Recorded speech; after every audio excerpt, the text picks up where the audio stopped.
Hey yo, what's going on guys? Welcome to the stream. How are we doing on this fine Tuesday? We're doing well, are we? It's good to see ya.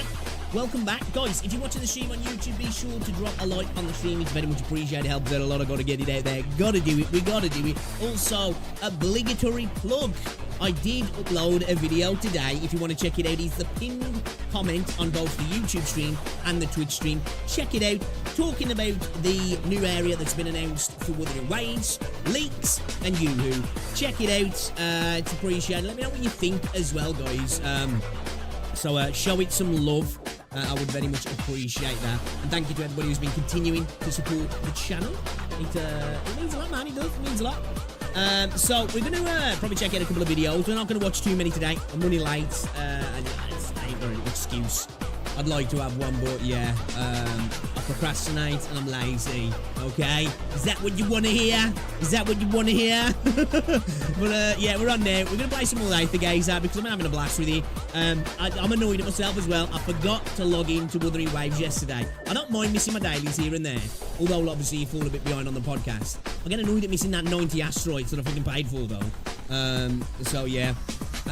Jamie, welcome to the stream. Neil, hello. How's it going, Square? Oh, as well, I replied to your comment, dude. I was going to reply last night, but I was driving when I was checking through. I shouldn't say that, actually. I was parked up outside the doctor's when I took Rosie for a doctor's appointment, and I looked at it. I just didn't get round to replying. I must admit, I was playing Mahjong as well. I've been getting into that at the minute recently. I don't know why, but I've been having fun with it.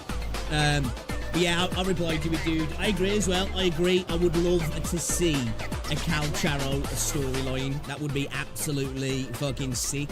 And yeah, as I said as well, I agree. I think we're on the same wavelength. You know, seeing some people negatively affected by the actions of the rover would be pretty cool. I think, you know, it'd be a little bit of a different way rather than like, you know, and just a break from the, oh, she's amazing. You know what I mean?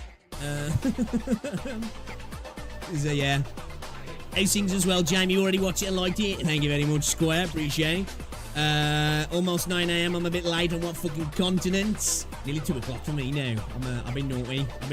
But I am planning to double dip tonight. Couldn't stream yesterday because took Rosie to the doctors. We was going to go IKEA as well, with IKEA. But I couldn't be arsed. Not gonna lie, couldn't be arsed. I was hungry as well, because we went to Tesco and then we went to the doctor's, so it was like, let's just go home and get some food. Got a couple of beers, watched Forest versus Palace as well. First half hour of the game was really fun, the rest of it was kind of shit if I'm honest, so I guess I wasted my time with that. But yeah, tonight, I do plan to jump back on tonight, probably play a little bit of Rua, I think, and maybe some Zenless, just get our dailies, you know, get our dailies. Kitchen flooded, washing machine pissed itself. I love IKEA. You got a wet kitchen then, mates. That fucking sucks. Our dishwasher broke the other day. That's why I was doing stuff in the kitchen. I had to take back some of the plaster in the kitchen because that house is like 100 years old. It's got some seriously thick. It's got some plaster, and I don't know if it was a concrete mix or actually it was put on in the 90s, I think. So I think it's just super thick plaster. So I had to take that back because the newer, we can't find any that are the same size as the previous one. Well, it's the same size the dishwasher is, but the pipes are thicker now on the back, and it wouldn't fit. We ordered a new dishwasher, 500 fucking quid I think it come to. We fit in, and it wouldn't fit. So I've like chiseled a bit of that out. I'm gonna point up the brickwork. So I took it back to the brickwork. I'm gonna point up the brickwork, damp proof it, and then get a new dishwasher ordered and get it put back in because it's probably like that. We only needed like, I think it was the one we had before was 55 in depth in total, but altogether that was 55 and a half we needed. So we're good for a little bit of movement now. So we should be good to get that sorted now. Yeah, put some clothes in, came back and seen water, turned it off immediately. Shit, I had that happen before actually with the washing machine, but it was literally just, I don't know what had happened. The pipe had, where it goes into the outlet, it somehow slipped, and it was just splashing the water back out. That was a bitch. I tried to buy some dishwasher detergent this morning and they wanted $12 for a bottle. I was like, nah, I'll do the fuckers by hand. Get rid of them, watch it out. Like they did back in the day. What is it like? You know, them like roller racks. You see the fucking women like scrubbing the fucking clothes on it. Oh, actually, you want to make dishwasher detergent? My bad. Well, you know, you could maybe try that with the dishes. I think they'd probably break, but still. I don't know, what in my head then? I saw dishwasher detergent and I thought you was washing your clothes. This is why I suck at games. I can't read. You know what I mean?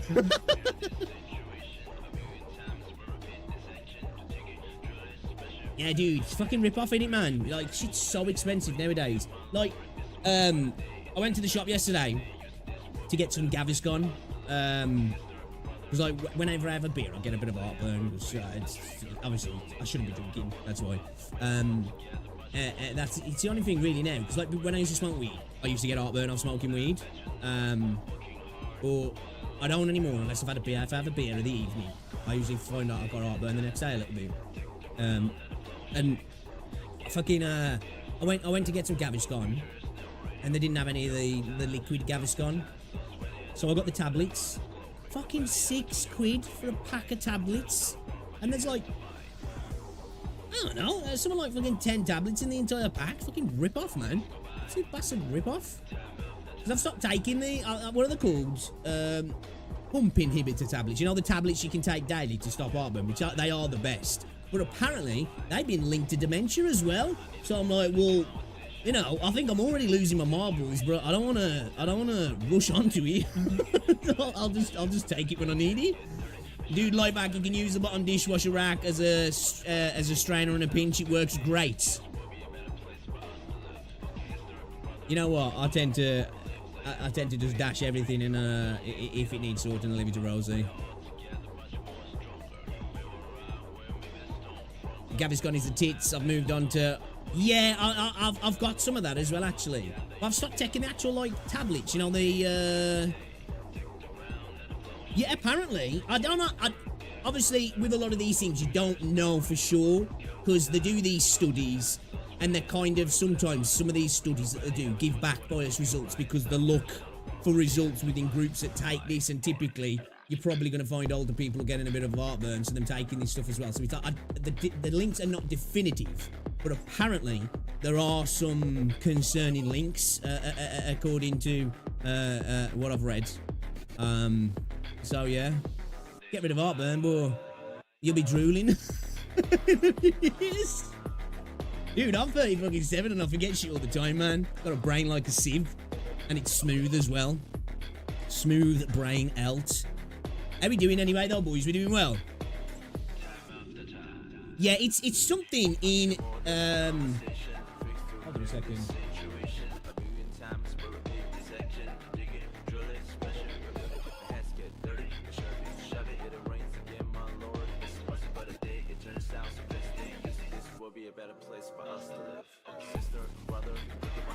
Well, Alzheimer's.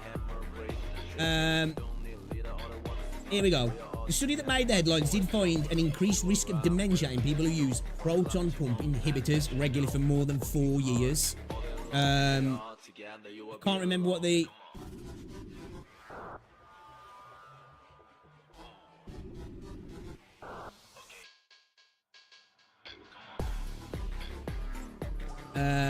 So I think it's pyridine and benzimidazole or some shit. I don't know how to pronounce it. I think it might be those. I'm not sure if it's those specific ones. But yeah, apparently proton pump inhibitors, which typically I think majority of preventative stuff is. Wait, who are you? Why am I here? Are those my feet, right? End of the day, though, nowadays, man, you know what I mean? Everything's killing you, innit? You know?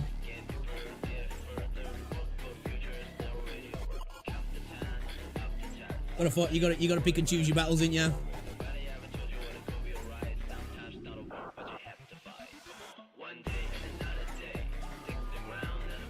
Anyway, there's part of me that obviously, if I do get to that age, I don't know what the fuck's going on. I don't want to be stressing about that shit, you know what I mean?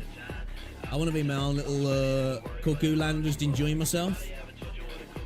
You know, let everybody else worry about it.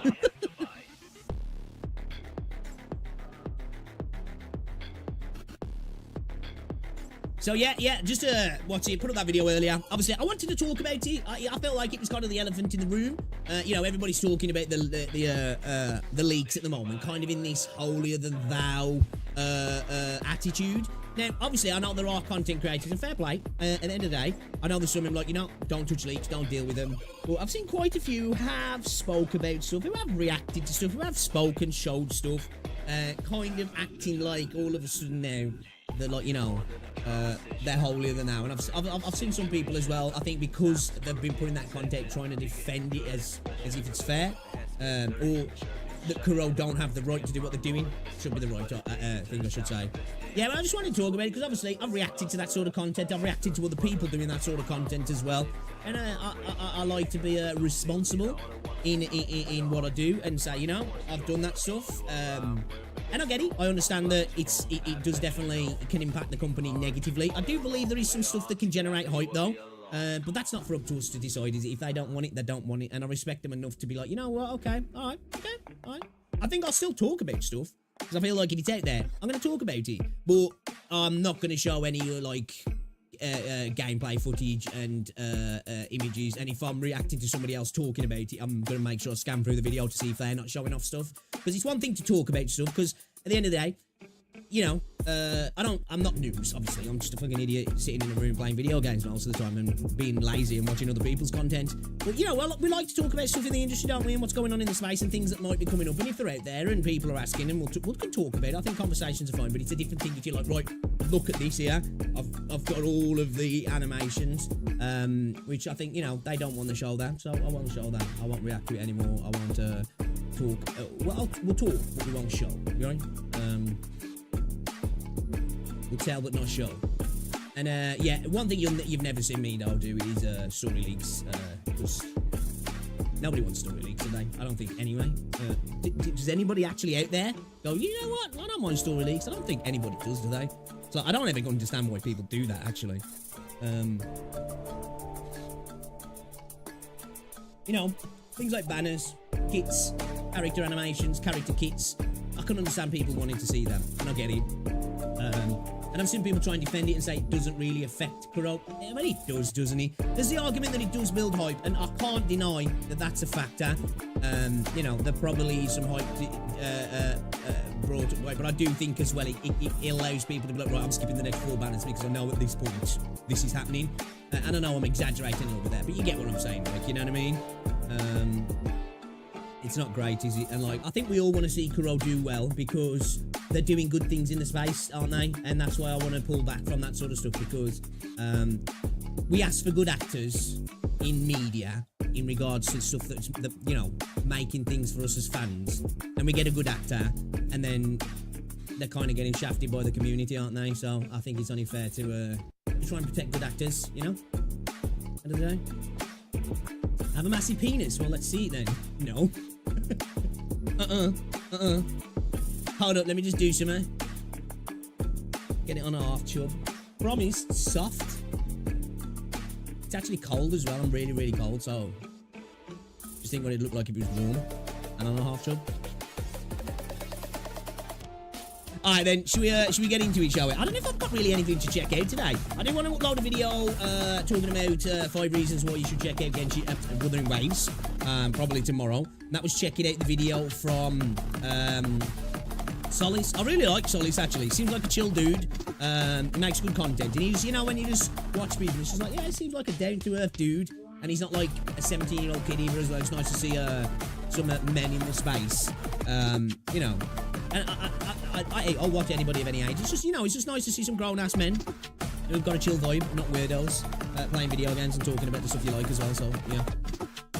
Tomorrow's going to be lit for me. Marie bought me a desktop clamping monitors. Oh, dude, I need to get one of those. I do, because I kind of want to get a smaller desk, because I've been thinking, talking about IKEA, they've got some decent priced electric adjustable desks there for like anywhere between like 120 to 200 quid, which isn't bad actually. For some of the prices you can pay for some of them, they get like quite expensive, but they're a little bit shorter than my desk. So that's kind of what I wanted to do, because I was thinking, I don't know whether to bring my OBS monitor above or my other monitor, or just keep them how they are, but just have it floating, you know what I mean, clamped to the desk. So like, I kind of want to do that myself actually. I have to show me some pictures, dude, when you've got it, and show me what it looks like. Let me know which one you got as well. I'm undecided, because I kind of wanted to get, because you can get like the ones that are a little bit like boom arms, can't you, as well? And then you can get the more rigid ones also.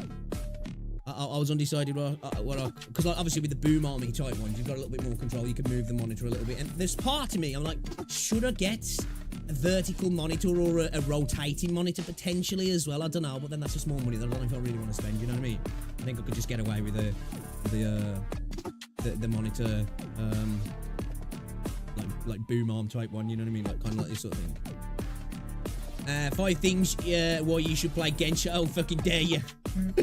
I can't help it, man. Slips out all the time whenever I say Wuthering Waves, and vice versa. I'm terrible.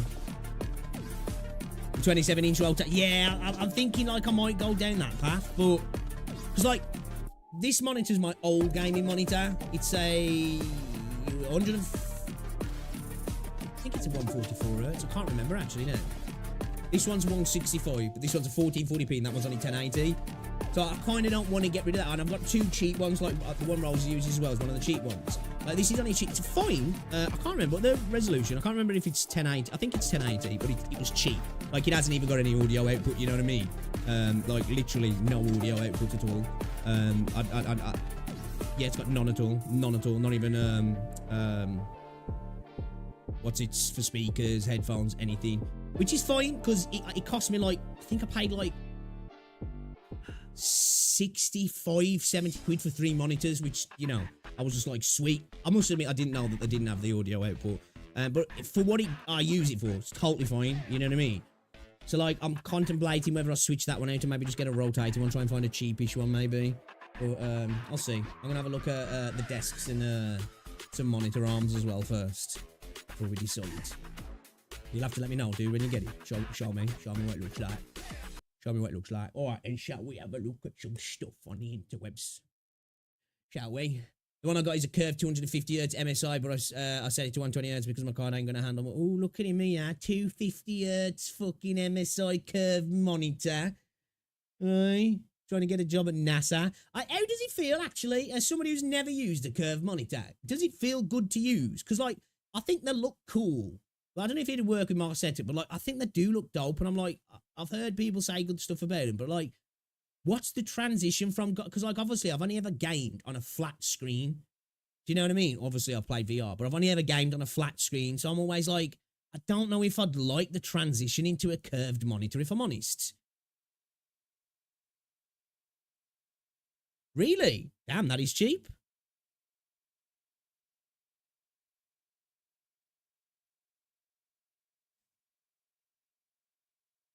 Is it G-Sync? Was it FreeSync? Curved is okay, but there's no way you can do auto on. Yeah, actually, I could imagine. Fuck up all your perspective, like. Draw a straight line. I think it's FreeSync. Yeah, because that one I've got there is a FreeSync one, but this one's a G-Sync one. Which obviously is better because I'm having an NVIDIA card. or it's usually a little bit more, isn't it? Because I think I paid 170 for this, so that would have been $200, give or take, maybe a little bit more. And this one's only, I forgot what size this monitor is now. I think that one's a 24. Oh shit, I forgot. It's either between 24 to 27. Might be a little bit smaller. I can't remember. It's not a big monitor anyway. It's quite a small monitor. And that's 165 1440p. Yeah, you can, yeah. Yeah, as you said, it's obviously Nvidia isn't there, make their shit obviously it's gonna be like that anyway. It's their tech. It's gonna work better with their tech, isn't it, at the end of the day? But like you say, it's not really much of a difference. All right then. Shall we have a little look at some videos, shall we? We did kind of watch a video talking about this before, but I'm kind of curious to see what somebody else has got in terms of a different opinion. If they've got a different conversation. And Rate Up Radio, I've heard people say a lot of good stuff about this channel, actually. I am subscribed to. I think we did watch a video from this channel before, if I do remember correctly. I maybe haven't. I'm not too sure, but I've heard good stuff from Rate Up Radio. Does Wuthering Waves have a male character problem? We did make a video talking about this before, but I'm curious just as from a different point of view of what they've got to say about the whole situation. I don't think they have, but I would like to see more male characters in the game. But let's have a look, potential reasons why we don't have them, and the potential issues that could come up if we have more, because we have spoke about that before, and we'll touch base on all of those things as well if we go through the video that I brought up. But let's get into it then, shall we? Does Wuthering Waves have a male character problem? Rate Up Radio, check them out. Are there too few male characters in Wuthering Waves? This is a question I've seen on social media over and over again lately, and unfortunately there's been a Well, I've got one more less actually, because I ain't using the male rover. Piece of misinformation going around that people have been taking as fact. So Okay. in a few minutes, I'm gonna have to debunk that. But let's start from the start. So excluding Rover, and including Yinlin and Jian, Wuthering Waves 1.0 launched with 10 female characters versus 6 male characters. Which, from the start, that's a decent ratio for who the game's aimed at. I think that's actually probably the male characters are represented quite well, if not maybe even overly represented, really, if I'm honest. It's, 60% of it, isn't it, really? Which isn't a bad ratio. That's 11 and 7 respectively if you count male and female Rover. We don't. From the very beginning, the ratio was skewed heavily in favor of female characters. So what's bothering people? Well, there are a few different arguments I've seen personally. The first This dude doesn't even count either, That guy just doesn't count. He's not in the game for me. is that GN was heavily advertised towards the beginning of the game, which led people to believe that male characters would have more of a presence than in other gacha games. That's fairly understandable, and That was totally an assumption by the community, though, wasn't it? And hey, we don't know. There could potentially be male characters waiting on the sideline to maybe go. I don't know, because they haven't really been used in the story, so I'm not too sure. But maybe things got knocked back a little bit when they saw the revenue on the Jian banner, which is like the most prominent male character in the game aside from Calcharo, really, in terms of like coolness. Obviously, we got Yao on that now. But, his banner was underwhelming, I think, for Kuro, wasn't it, in comparison to some of the other banners? I know a lot of people were waiting on Yinlin. So I don't blame them for kind of catering to the community. I did hear some stuff as well that, the Chinese player base were quite not anti-male characters, but that some people were saying that Kuro might fear the backlash if they lean too heavily into male characters in that regard. I think in general, more female characters are just going to be more profitable at the end of the day. I think for me, I think it's as simple as that, if I'm honest. But let's continue. I mean, the male characters in Wuthering Waves do look great. Some people reportedly feel that they were baited into playing the game, with the promise that there would be more cool male characters for them to collect. And yet, since 1.0, the ratio has absolutely kept its female skew. 1.1 released 2 female Hey, hot take. Best waifu in the game. Best waifu in the game, in my opinion. characters, Love her. Changli and Jinshi, which were both very well received, in my opinion. 1.2 introduced Jeje, and I was quite surprised how people really wasn't a fan of Jeje. Like, I know she's a good character, and I guess she hasn't got the deepest personality, But, like, I thought she looks amazing. And I really liked how, like, you know, naive and kind of, like, nice she was. Yeah, I think I was... when I first saw the trailer, I was like, I think she might be my favourite waifu now. I've since recollected my thoughts and come back to the good side, and still Jinzi is number one. Probably then Changli and Yinlin. But I think she's still a really good character, I do. And Shangli Yao. I think it's safe to say that Shangli Yao was pretty popular with a certain demographic, especially after his trailer debuted, which showed the dark version of Shangli Yao, who has given way to a lot of awesome fan art. You know it's good when there's a lot of fan art. But then we were told that 1.3 is going to have another 2 female characters, Shorekeeper and Yuhu. And to make matters worse for male character fans, version 1.4 was confirmed to feature 2 new female characters, Camellia and Lumi. I'm not even mad. I can understand why things would feel rough if you only wanted to play male characters, or at least primarily play for them. Because at the end of the day, I think it's really important to I think, no, which gacha game has primarily male characters? Apart from, I don't know, because I've never played it. I've never even watched gameplay of it. Love and Deep Space, I know that's more a husbando game. But which gacha game primarily has male characters?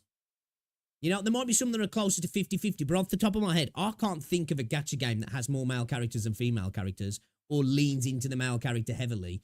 I don't know, what are the percentages on Genshin? But even though the males in that game, man, are they really? They're just like, you know... but anyway, you know, I think it's across the gacha space, really, if I'm honest. It's skewed heavily to the waifus. That's what gacha is, isn't it? It's waifu gambling at the end of the day. Remember that these male character enjoyers often really like the female characters too. It's just that... This is true. I'm an enjoyer of Calcharo. I love Jian. I think they're 2 awesome characters. You've got Dollar Store Sephiroth, and you've got a green-haired Giga Chad with the dragon. Like, what's not to like, really? Their primary reason for playing is the male characters. And speaking of the female characters, the second reason I've seen people feel discontented is related to the design of the female characters, or how they behave. I'm sure we can all agree that most of the female characters in Wuthering Waves have pretty good designs. The biggest problem is that they're very similar. And I'd personally argue that's the case for male characters as well. I don't know if they're going down the route of talking about how you are... Everybody loves you. This is what I was saying. I'd like to see a little bit of antagonistic relationships between some of the group and you. This was one thing that was really cool about the closed beta test. Initially, that was a really cool intro. In fact, it was a little bit darker. It was cool as well. But when you sucked up the crown list, you obviously in the game everybody was like, yay, you're amazing. But in the closed beta test, she was like, what the fuck did you just do? Wait a minute, what's going on? And she puts a gun to your freaking face and's basically like, who are you, motherfucker? And he's getting ready to blow your brains out, which for me was a really cool interaction because it showed that, okay, these guys don't necessarily trust you. Because not everybody knows the rover. Some of the characters do, but not everybody knows the rover. And I think that, like, distrustful or not so trusting interactions and character dynamics would be a lot more interesting, wouldn't they? They're quite homogenized. All the female characters have bare shoulders, bare legs. Oh, actually, we're going into... Oh, okay, she's going into the more design side of things. Okay. Sleeves. It's like they all get their clothes made by the same person. And it kind of... It's a fair point what she's saying there. And I guess from a creative point, you could argue this, but obviously I'm not going to go off the top of my head and say exactly where everybody's from, but we're in a particular region of the world, aren't we? Playing devil's advocate, it would kind of make sense that there's some sort of culturally similar dress sense. You know, you go to certain places in the world and people kind of dress similar, don't they? Not exactly the same. And there's outliers. But for the most part, you tend to have the atypical kind of dress sense, don't you?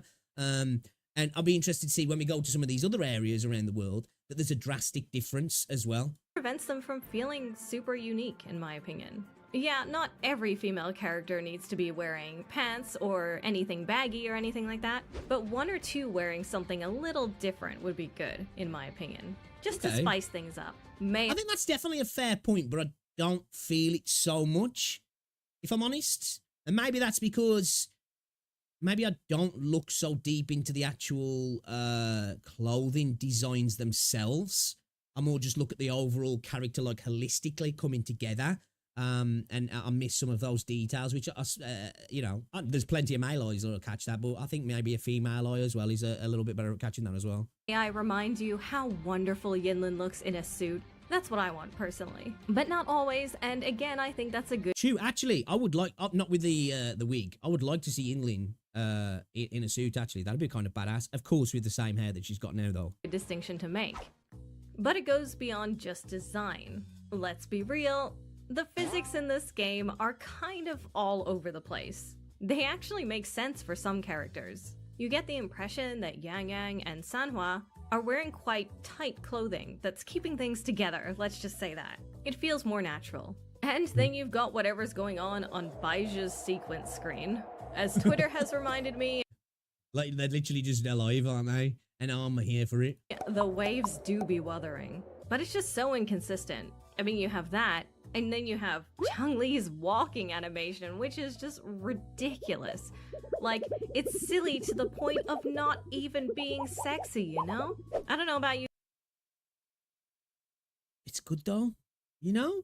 I think it's good. I love the jiggle physics, and I kind of like the over-exaggerated jiggle physics. It's kind of like in some anime. I don't need it to be realistic at all, in my opinion. I get what she's saying though, but for me, I don't necessarily like. Obviously, I want these characters are sexy, I guess, but I'm not necessarily looking for that. I guess really, personally, I just want cool-looking characters that are attractive as well, because they are attractive. But yeah, man, I love a bit of jiggle physics, man. Maybe it's just the male gaze. You guys, but I think the closer it hits to realism, the better it is. How did this become the jiggle video? I would say Punishing Grey Raven's physics aren't super realistic either, but they have a lot more weight to them. And the weight is good. But these things in Wuthering Waves, I can see what she's saying there in that regard. That's a fair point, you know, and it's sort of subjective, of course, but I'm here for it, man. I'm here for it. often just look like jello. And the best example is Juji. I don't know what they were thinking with that ultimate. Why did they do this to her? It doesn't look good, it just looks very silly. But maybe I'm in the minority here, and jello is what the people want. You'll just have to let me know in the comments. Anyway, the third thing that left male character fans wanting was actually the story. Now, personally, all of the 1.0 story left me wanting, but I'll get into that in a minute. The main issue that I've seen— Not all of it. Parts of it though, and I'm loving the Final Fantasy music in the background. Big W. around is that male characters didn't play a big enough part in the story. Yuan Wu— Agreed. I agree with that. I think the characters in general don't play a big enough part in the story. I don't want the game to do what other gacha games do in that regard of like, hey, here's a new character, here they are in the story. And then they never appear again. Maybe they just appear in the background now and again, or they're mentioned. I want the characters to come back, because really, we've only got Yang Yang, Xia, and Baiji that are kind of like reoccurring characters, aren't they? I know now and again it happens, but they feel like the only three that are part of Rover's story in a way. Everybody else is a special guest. That's kind of what it feels like, doesn't it? It's like one of those episodes of Star Trek or one of those 90s programs where the special guest star is on that week, you know what I mean? And then they're never seen again. I would like to see characters reoccurring more as well, actually, if I'm honest. But yeah, I agree. Definitely the male characters need to play a bit more of the story. and Lingyang just kind of appear out of nowhere. Calcaro isn't even there. And Jian is there, but in my opinion, he leaves a much better impression in his companion quest than he does in the main story. Hey, this is what I said in the previous video when I was talking about the story in general, actually. I think the companion quests are some of the best part of the story in the game, in my opinion. And I think the reason why that is because they take center stage a little bit more. Obviously, Rover's there hovering around, but she becomes a little bit more of a secondary part of the story, and they become part of the limelight. And I think it's some of the best storytelling, because at the end of the day, she's a plot device. She's a MacGuffin. And what she is interesting itself, but the character, or he, isn't interesting at all. We haven't seen any character development or story arc really from the Rover, other than they're remembering stuff that they did before and meeting people who, oh, I'll remember you, kind of thing. You know what I mean?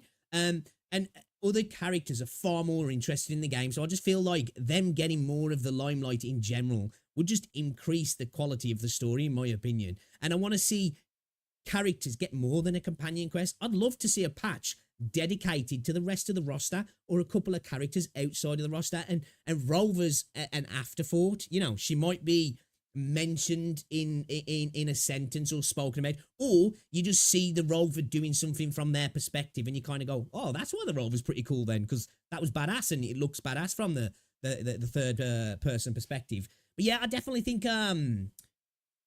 more of the rest of the Resonators being involved in the story more heavily would definitely be good. Calcharo story, when we were speaking about this earlier, we need it, don't we? I think everyone had a good laugh at him just handing off all the battle plans to Rover. But I honestly think that's just a problem with how rushed 1.0 was. It had to change drastically due to player feedback from the first closed beta. That's what I was talking about. She was like, yeah, bitch, what you gonna do now? And it's no surprise that corners were cut. Instead of everything just in being 1.1 and 1.2 so far has been a lot better quality-wise. It's almost like when Kuro isn't forced to change things, they can actually just push out a quality product. Who knew? And look, I completely understand this perspective. The reason I play these games is because they have so many cool female characters in them compared to your AAA games or whatever. I mean, there are male protagonists in those for days. I think if anyone would question Rover, it would be Cal. I wouldn't be a fan if we had a Calcharo story and he was like everybody else of, oh, you're so amazing, you know? I'd like to see, like, for me, obviously, I want Kuro to create their vision. I want them to go ahead with their vision. And when I say this, I'm like, I don't want to interfere, but at the same time, obviously, I'm a fan. I like to put stuff out there, you know? If Calcharo did get a story, I wouldn't want him to fawn over the Rover, that's for sure. But they could have that little bit in if they wanted, in the sense that he respects the Rover as a warrior, as a fighter, but, you know, they're at loggerheads kind of thing. Like, yeah, I agree. He'd be the perfect character, to be fair. I just want some ladies. But I get it. Considering that Shangli Yao shares a very similar role to Calcharo, and no one wants to play Lingyang because he's weak and his design kind of sucks. I'm sorry. I'll never forgive him for replacing a Wu. Oh, wow. Is that who he was initially? Yeah, that's way cooler. Suppose a little bit furry, but do you know what triggers me? I hate his trousers. Does anybody else really dislike Lingyang's trousers? They just get on my nerves when I look at them. I'm just like, I feel like he should be in like an ABBA cover band or something. Like, it just gets on my nerves, man. My son, the pain just doesn't go away. But it's not just women who are excited about the male characters. As I said, Kuro Games makes some really, really cool male characters. They do. So there's also a lot of guys who are fans of them too. I think it's safe to say anyone could be a fan of cool male characters. Definitely. Unfortunately, there's a piece of misinformation that's been spread around that has been getting people's hopes up for no reason. That misinformation was an interview that was done a while back with Solon, the producer of Wuthering Waves.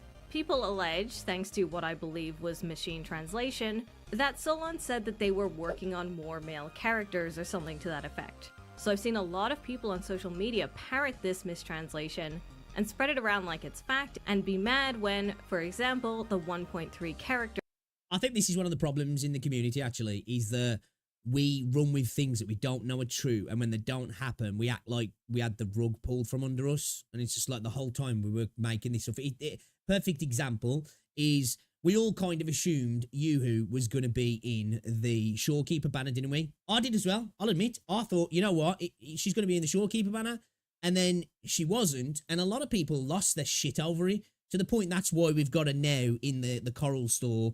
And she was more than likely going to be going into the convene anyway, but they've made sure to let people know that, so because people were genuinely pissed about it. But it was like, Kuro never said that was the case. So, you know, we just ran with this idea that this is what was going to happen. And when it wasn't going to happen, everybody lost their shit. And not everybody, but, you know, there were quite a few people who were actually really angry about it. And I was just like, how can you be angry? No one, you know, I don't want to pull on the GM banner. And it's just from a business standpoint, it makes sense.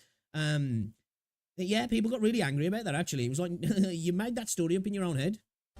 Turned out to be female. Thanks to our good friend Fotis, who translated... His Dansky, he's got 1970s bell bottoms. Right, dude, that triggered me, man. ...this part for us. I can start by telling you that the context of this clip is that Solon is explaining how their way of making characters will survive the oversaturated market because they take a dynamic approach to appeal to the worldwide audience by taking into account different reception to characters in different regions. In other words, they're listening to everyone. Translated, he said, and this is what sorry to keep pausing. This is what I said was a good thing about Kuro. They tend to do that anyway, but this is why it's good for us to have a more equal revenue split across all regions. Of course, if you have China killing it, you can argue with other people and go, haha, look at how much revenue this game made this month, which is really weird. But China is a big driving factor for a lot of games in that regard. But if you don't have that massively skewed revenue in favor of China, guess what? Everybody gets represented, everybody gets listened to, rather than one really powerful part of the player base that just dwarfs everything else. So of course, when people get mad about Huyo only listen to China, I don't blame them. If that's where majority of the revenue is coming from, why would they not? So I'm more happy that that's not the factor with Kuro, and it seems to be split evenly a little bit more. Obviously, I think China and Japan are still number one, and then America, and then other places. But that's good for us all, isn't it then? Everybody's voice gets heard a little louder. As you will find today that we have in fact made something we ourselves think is very good, whether it's a female character or a male character. In different regions worldwide, for example, Japan, Korea, the US, and China, everyone's reaction and data presented by the character are actually very different. So he's not saying that they're going to make more male characters. He's actually saying that the team at Kuro Games listens to a worldwide audience and is collecting data points from around the world. This should be pretty good news for us and proves, as they say, that Kuro Games is listening. But unfortunately for male character fans, it's not any confirmation that more male characters will be coming in the future. I mean, of course there will be some, but it might be best to temper your expectations. I think obviously I'm just assuming I'm making up my own headcanon here again. I think Scar's coming, right? I think they've seen how much people like Scar, that Scar has to be coming. I think potentially Geshu Lin will happen, I know that there's the argument, well, he's dead, and we don't know that for a fact, but like, it just feels like that character just feels like that, we've seen too much of them for them not to be more involved at some point and potentially be playable, even if it's not as a character we own, but just a trial character.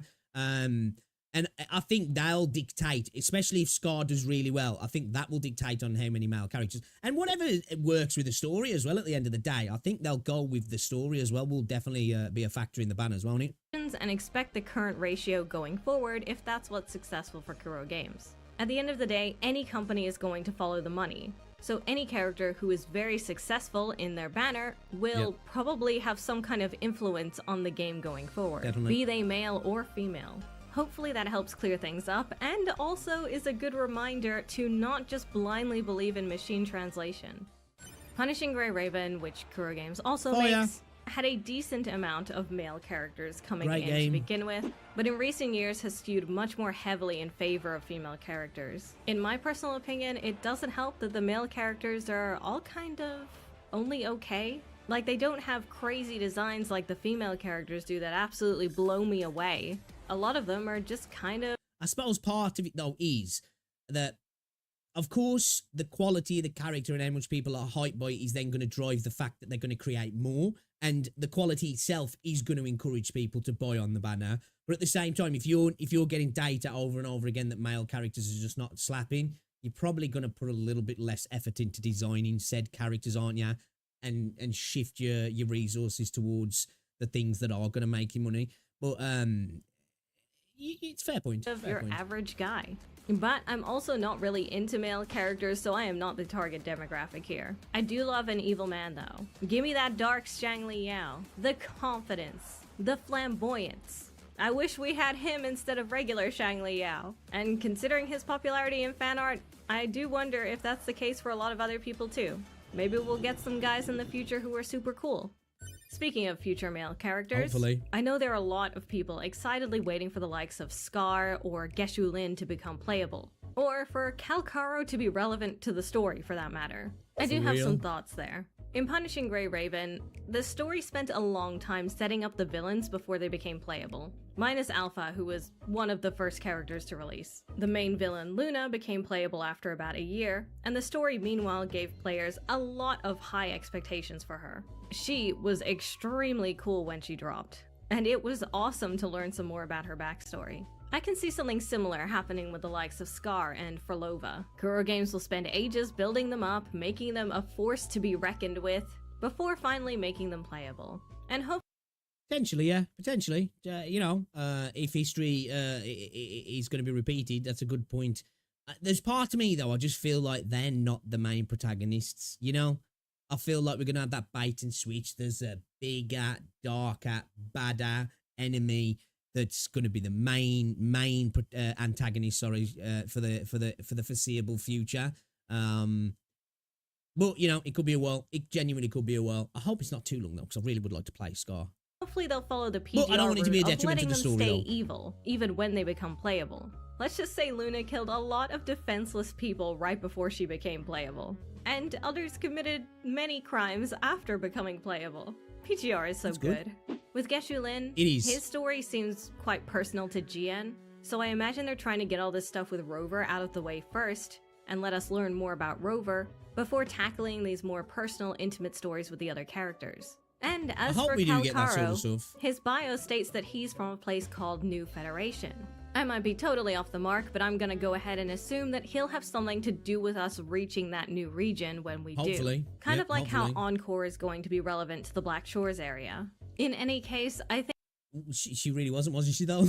She just wasn't. I think it's I safe know we're to getting say the that companion patience quest, but is key when it comes to the good characters in Wuthering Waves. And it's also important to keep in mind that after a huge restructuring of the 1.0 plot and developing a certain amount of things for the next several months going forward, it's safe to say that it will take a while for the impact of our feedback to take effect on the character designs and the story. Regardless of the homogenization in the designs, I can understand why Kuro Games wants to just go for the safest option that's trendy right now, just to get their foot in the door with a new game. And as a longtime PGR player, I have full faith in Kuro Games to make really interesting characters and a pretty awesome.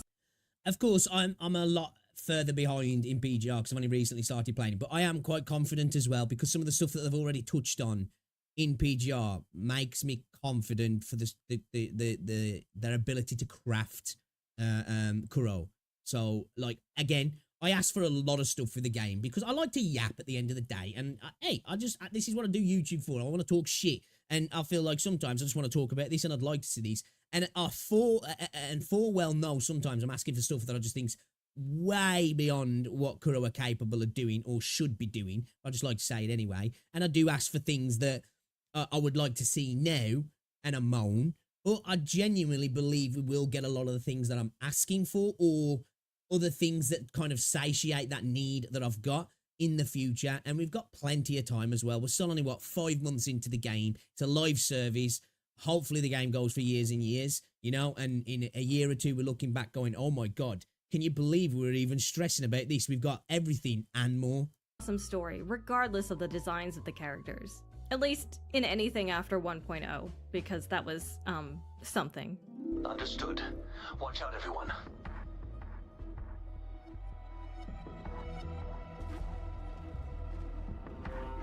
We did it. The chapter with Man, Yang Yang's voice back in the day was rough, wasn't he? Scar was great, though. But to answer the question that started this all, are there too few male characters in Wuthering Waves? Well, let me start by saying I prefer to play female characters myself. Always Same. have. But when Wuthering Waves launched, I thought the 10:6 ratio was pretty good. The variety appealed. Same here. I thought at the start it was fine. And I know since we've only had Yao, really. But I still don't think it's majorly skewed in one direction. But that's personally. Of course, you'd look at it and say, well, factually, it kind of is. But just in terms of what I want from the game, I don't feel that. But I do want characters to have more involvement, male characters to have more involvement in the story. I'd happily take that over more male characters to play. Because at the end of the day, I just think that's more enjoyable. But I do want some cool male characters in the future, though. Because, it's cool to play some badass male characters as well. To a wider demographic, and that demographic includes more women, which I love to see. However, by patch 1.4, that ratio is now 17-7, not including Rover. And I think Wuthering Waves is overdue for releasing another cool guy. Maybe Geshu Lin, or Scar, or somebody else? Either way, it's important to remember that Kuro Games did not promise more male characters specifically. That was a false rumor based on mistranslation. But this is a question that I really want to point towards you guys. I want you to tell me whether you think the ratio is good right now, and if you think the designs are good right now, and if you think the writing is good right now. If you would like to see a more 2 out of 3 I agree with. I think the ratio's fine in my opinion, but I can understand somebody not thinking that. I can. You know, if you want more male characters, of course, that's going to not be right. The designs for me, fire. I really do like majority of the designs. I think the only character that I don't like is Ling Yang in terms of the design, personal preference. I guess Yang Yang's kind of not boring, but you know, and maybe you could say that with Sanhua. But I like the designs. I actually like them. I guess male Rover for me is kind of boring, but that doesn't count because I don't use him. I use female, so it doesn't matter. And the storytelling, the writing, definitely could do with some work. I think they've obviously showed that they've got the capability to produce some really good stuff. We've seen that with some of the story beats. But I think they are just suffering from like the after effects of basically ripping up the script, haven't they, and rushing through a new script before launch, which is obviously going to have some sort of negative effects. But I'm confident after playing PGR that we're going to hopefully get where we want to be. You know, so yeah, I'd say definitely 2 out of those 3 things fine for me. Storytelling and writing, do with being a little bit better. balanced ratio of male characters going forward, I want to hear it. Frankly, I think fans who love both male and female characters equally must be eating really well because the characters are solid in general here. I mean, I wouldn't be so obsessed with this game otherwise. And no character is more solid than Changli, so let me tell you why she's so wonderful in this video. Great video, actually. I'm glad people told me about Rated Radio. Really good channel. I like her content. I can't disagree with majority of what she said in there. In regard, the only thing I think I probably disagreed with a little bit was the designs. I find no issues with the designs personally, but that's just a preference thing at the end of the day, isn't it? Really. So yeah, great video. I'll definitely have to check out more of the content. Apart from Ling Yang, dude freaking sucks, you know? Nobody wants him, and I understand why, because who would? But yeah, guys, check out Radio. Let me know what you think as well about all what we have discussed in said video.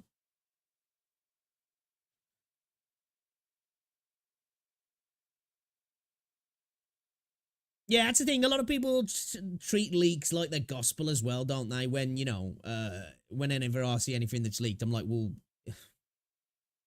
you know, that's potentially what it is now. Even if it is what it is now, don't mean it is what it's what it's going to be whenever the thing we get. You know, it looks like he stepped out of a failed 90s boy band. Like Backstreet Boys 20 years later. Alright, check out this video as well. It's no secret that we're talking we have watched the video from Sid Neymar before, enjoyed it as well. Let's give him a preemptive like. The secret of Rover's power in Wuthering Waves. Let's have a little look at the a little bit more of the theory crafting in the world of Wuthering Waves, shall we? it's no secret that the Wuthering Waves story is an adaptation of a collection of mythologies, with each region possibly focused on a specific cultural mythology. But this is only one half of the picture. The other half is based on real-life science and physics that we experience and use every day. Oh, dude, you know what would be really cool? Obviously, this is probably a bias. If we do get like a European place and we have some like Germanic and Celtic mythology, that'd be so cool. That would be so cool. And mixing, you know, Roman and Greek stuff as well. But like, you know, there's some really cool Celtic and Germanic mythology, isn't there? That would be really dope to having something like this. That goes by a different name but follows the same principle. Everything we uncover in this video is built upon official information, so this video will hopefully provide a deep explanation to some theories out there, like Scar being Geshu Lin, is Rover good or evil, and so on. I have heard that one before, but alright, let's have a listen. Grab your popcorn and let's get into it. So who is Rover? If you've watched this video, you'll know that Rover is possibly an adaptation of Vimbitor, but that doesn't tell us who exactly Rover is in the game. In the Academy archive titled The First Resonator, we learn about the first ever resonator on Solaris 3, and their description is See, I'd know more about this if I actually read some of the stuff, but I can't help myself. I suppose it's because when I'm streaming, I'm just like, ain't nobody got time for that. But I should read through some of this stuff actually that's in game, the little teases and tidbits that we actually get in the game. Because I am a person that enjoys lore. I love world building. So I really should indulge myself in this stuff, really. Exactly the same as Rovers. Same tacit mark location, the same Forte display and appearance. The global trailer even mentions that Rover's abilities are the same as a legendary hero who once absorbed Aether. You possess a similar ability with a legendary hero who once absorbed Thrunodian. Well, this is great on the surface. We need to uncover the hidden details. Firstly, the time of analysis was indicated as the year of Wei, AL redacted. Wei is not directly indicated as the sentinel known as the Tail, but considering Hualong follows the adaptation of the 7 Eastern Mansions from Chinese history, it's certain that Wei is the name of the Tail Sentinel. The shelf that this archive is found on is also called the Wei Shelf. The AL after the year of Wei is likely to stand for After Lament. Okay, Much like we sense. have BC and AD as popular makes sense. terminology in real life, After Lament could be the Wuthering Waves timeframe. What's interesting is that the name of the first resonator is redacted. So the first resonator came after the first lament then, I guess. So the lament in essence led on to whatever happened. Well, we know that anyway because of how the lament and the resonators work, don't we? But the story about the first resonator is how they, together with Joy, defeated the Crowners in such a meaningful victory that it sparked the founding of Jinzhou City. This raises the concern of why is their name redacted or forgotten in history if they were such a significant figure? Why are they not with Joy's statue if they were seen standing together at the triumph of battle? And we will answer this in this video. The next significant part of the first resonator's identity is that they are classified as a congenital resonator. But this is where it all starts to develop for us as players, because we have seen Rover's awakening to confirm it is congenital, so everything in the notes line up to call Rover the first resonator, except for the science behind it. So what do I mean? Very quickly, because this is all in-game but we need to be on the same page, resonators undergo a Forte examination that tells us more about their abilities, and it's available in their character bio. They are classified into 3+1 different types of resonators. Stay with me because there's a reason I say 3+1 and not 4. There are 3 scientifically occurring types: natural resonators, mutant resonators, and congenital resonators. The 4th type is not a scientific adaptation, and it is the artificial resonator. We also do not have any playable resonators that are artificial yet, so that is why I say it's not an actual Ooh, that'd be kind of cool, actually. resonator classification. Natural resonators have a random time in their life that they are awakened with their resonating powers. Okay, so it's kind of like a mutant in X-Men. Mutant resonators are tied to an incident that amplifies their emotional state to trigger their awakening, and Kind of like mutants in X-Men as well. congenital resonators are born or awakened shortly after, with their forte usually tied to specific objects. For example, Jinchi and Joy, Alto and Mist, Encore and the Woolies. So what is Rover's congenital connection? Well, we actually saw the awakening of Rover, and it's Abby. The remnant frequency that Rover resonates with is Abby. That is what the opening scene of Wuthering Waves is. It is the resonance awakening of the Seed of Fate. Rover develops his or her forte. But the part that doesn't match Rover is the synteny results of the first resonator. The first resonator is capable of resonating multiple elements, whereas Rover could only resonate with Spectro at the start of the game. Well, so we know what that's not the caused case this now, though. difference? Let's answer it. From the Forte examination report, we also learned that the results are displayed on 3 graphs: the Rebel curve, the resonator waveform, and the resonance spectrum pattern. The Rebel curve tells you the classification of the resonator, so Yo, your boy's going in deep, bro. Balls deep. I like it. if they are natural, mutant, or congenital. The waveform is to monitor their frequency or forte amplitude, and the resonance spectrum pattern tells us the elements of the resonator. The possibility is that the Rebel curve in real life is called a resonance curve. We do not have an image of the Rebel curve in game, only a description.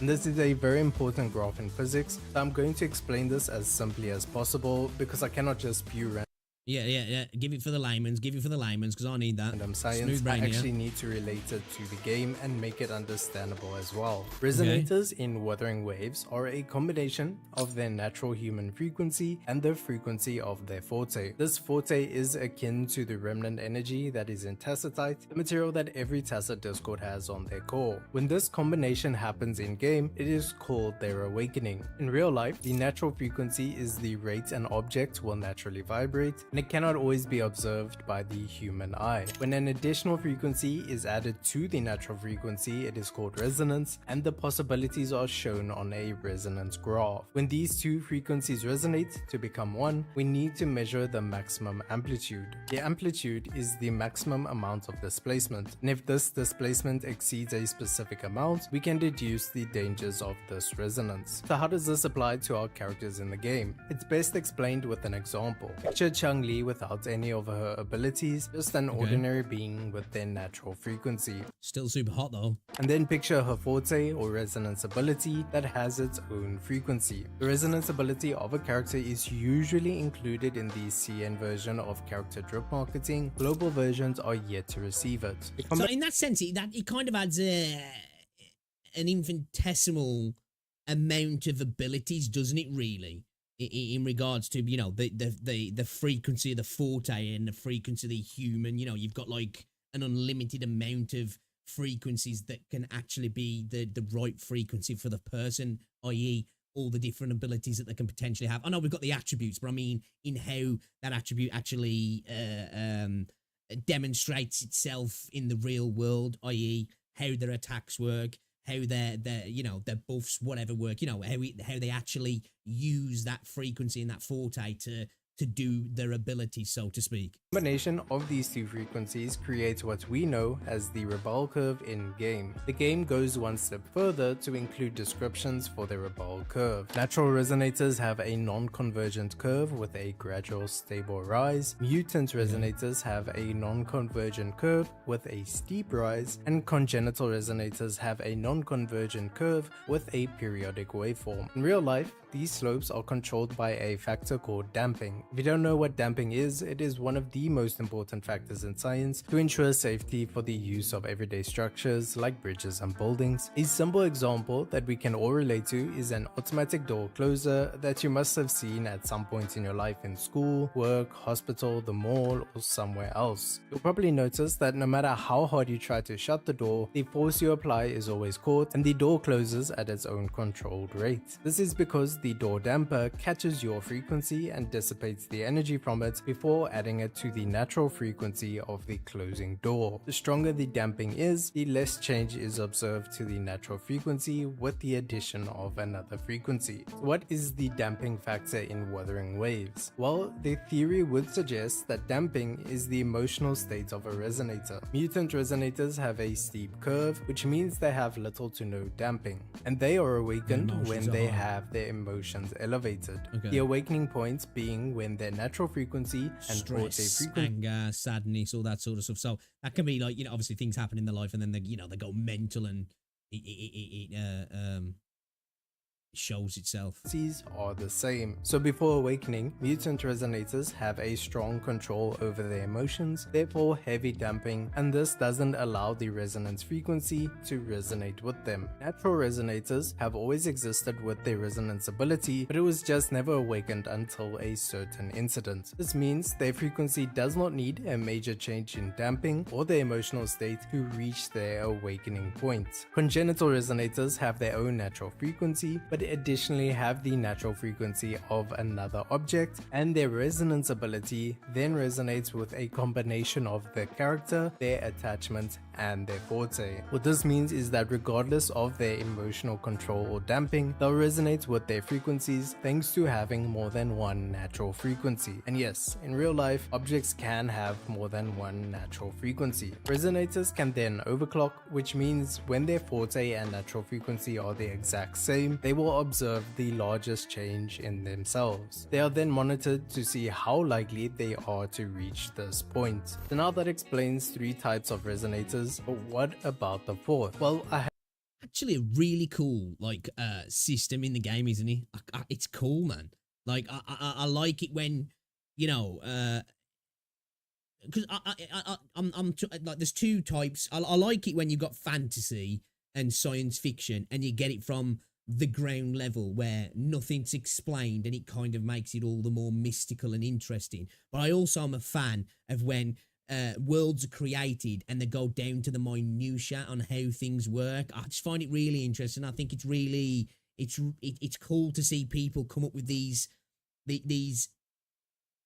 abilities or whatever it might be within the said media, and then like go down to the lore levels and the design on how all the things work together. One of the big things of why I'm a fan of Star Trek, it's all mumbo jumbo science, it's pseudoscience, but I love how there's a deep lore and a deep pool of information on how warp engines work, and how the nacelles work with warp engines, and some of that stuff got ignored later on. How subspace works, how transwarp works, you know what I mean? How subspace communications work, how shields work. There's and how phasers work, and all the different mechanics in regards to like ship propulsion, shields, defense systems, offensive systems. Like they really go deep into it. I'm a big fan of that. I'm a massive fan of that. So I really like this. I have two theories for this. The first theory is that an artificial resonator is not a naturally occurring resonator. It is a reverse engineered resonator. So the abilities and rebel curve of the artificial resonator is meant to mimic any of the three previous curves by forcing the frequencies rather than the character experiencing the changes. Evidence to support this is the court of Savante that designs robots, and the major one is the core of the Fraxidus. The Fraxidus fight for harmony or resonance between human and tacit discord, to evolve and overcome their lament, essentially by everyone becoming a resonator. The theory of an artificial resonator would explain why Scar has so many similarities to Geshu Lin. The same tacit mark, arm, purple accent, and glowing red eye. This would mean that Scar is the subject of reverse engineering Geshu Lin's frequency. That's cool. I like the idea of that. I like the theory of that, because like a lot of people said that because of those things that he's got to be Geshu Lin. That's a way better idea in my opinion. But before the tests, it's possible Scar was a different resonator, which is why he has the power of fusion in one state and the power of havoc in his other. The alternate theory is that an artificial resonator is literally just for any possible future collaborations in Wuthering Waves. Someone like 2B from Neo Automata would be classified as an artificial resonator to tie in with the lore. So now that we know so much about resonators and their abilities... See, I said this before, that you could have crossovers done to fit in with the lore of Wuthering Waves, and that's like a perfect example there. That's why I think a PGR crossover would be perfect. Obviously, it's their own IP, cheap to do, some absolutely awesome characters in the game, and there you go, you've got a perfect way to bring them into the lore of the world, haven't you?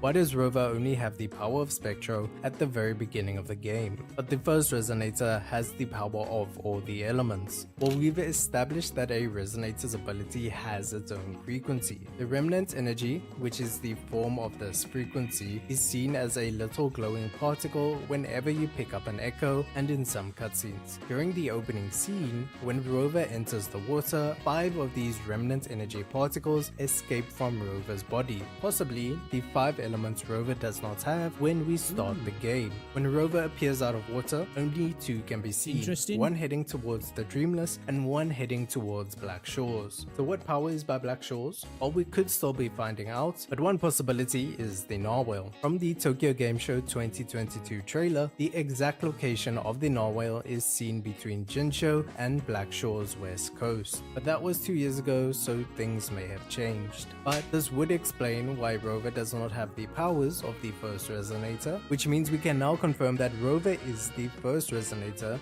in some form. The outlying question is, why is the legendary hero not shown with joy and their name forgotten in time? That is all for this video. This is an extreme amount of information to unpack, but it is a possible theory that connects all the dots of the story. Lot to digest there, but I like his thought process. I'm not saying it's all correct, obviously we don't know, but I'm liking the thought process. This dude makes some good quality H2O, guys. This is some seriously good content, in my opinion, anyway, because I love this sort of stuff anyway, because like I say, I sit and watch Warhammer 40k lore. Never played the game in my life, in terms of the tabletop game, but I'll sit and watch it for hours. Luitin is a brilliant channel. If you've never checked out any Warhammer 40k lore, dude is like the GOAT. I'm telling you.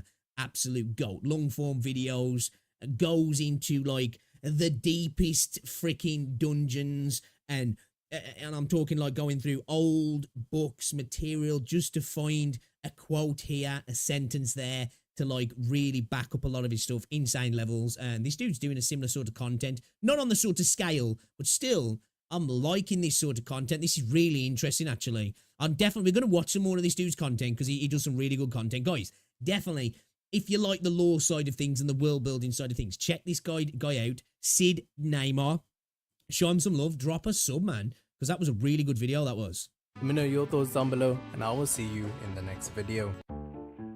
That was quality. That was quality. I enjoyed that, actually. I really enjoyed that. What do you guys think, man? Let me know. Let me know. Let me know. That was dope.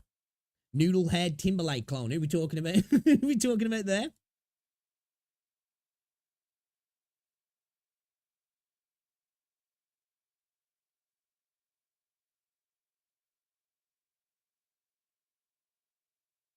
Hey, go. Oh, clicked on my video by mistake.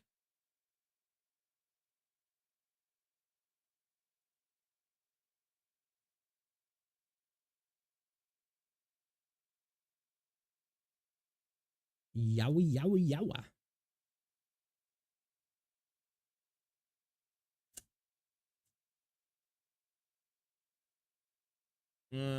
What else we got to check out here? Should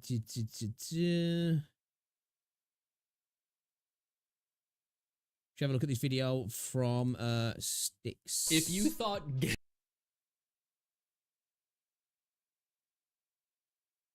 Alright, we're back at it, checking out another video from Sticks, because we love a bit of Sticksy over here. Let's move my camera up so we can see his beautiful face. Genshin Impact just left gacha players speechless. Okay.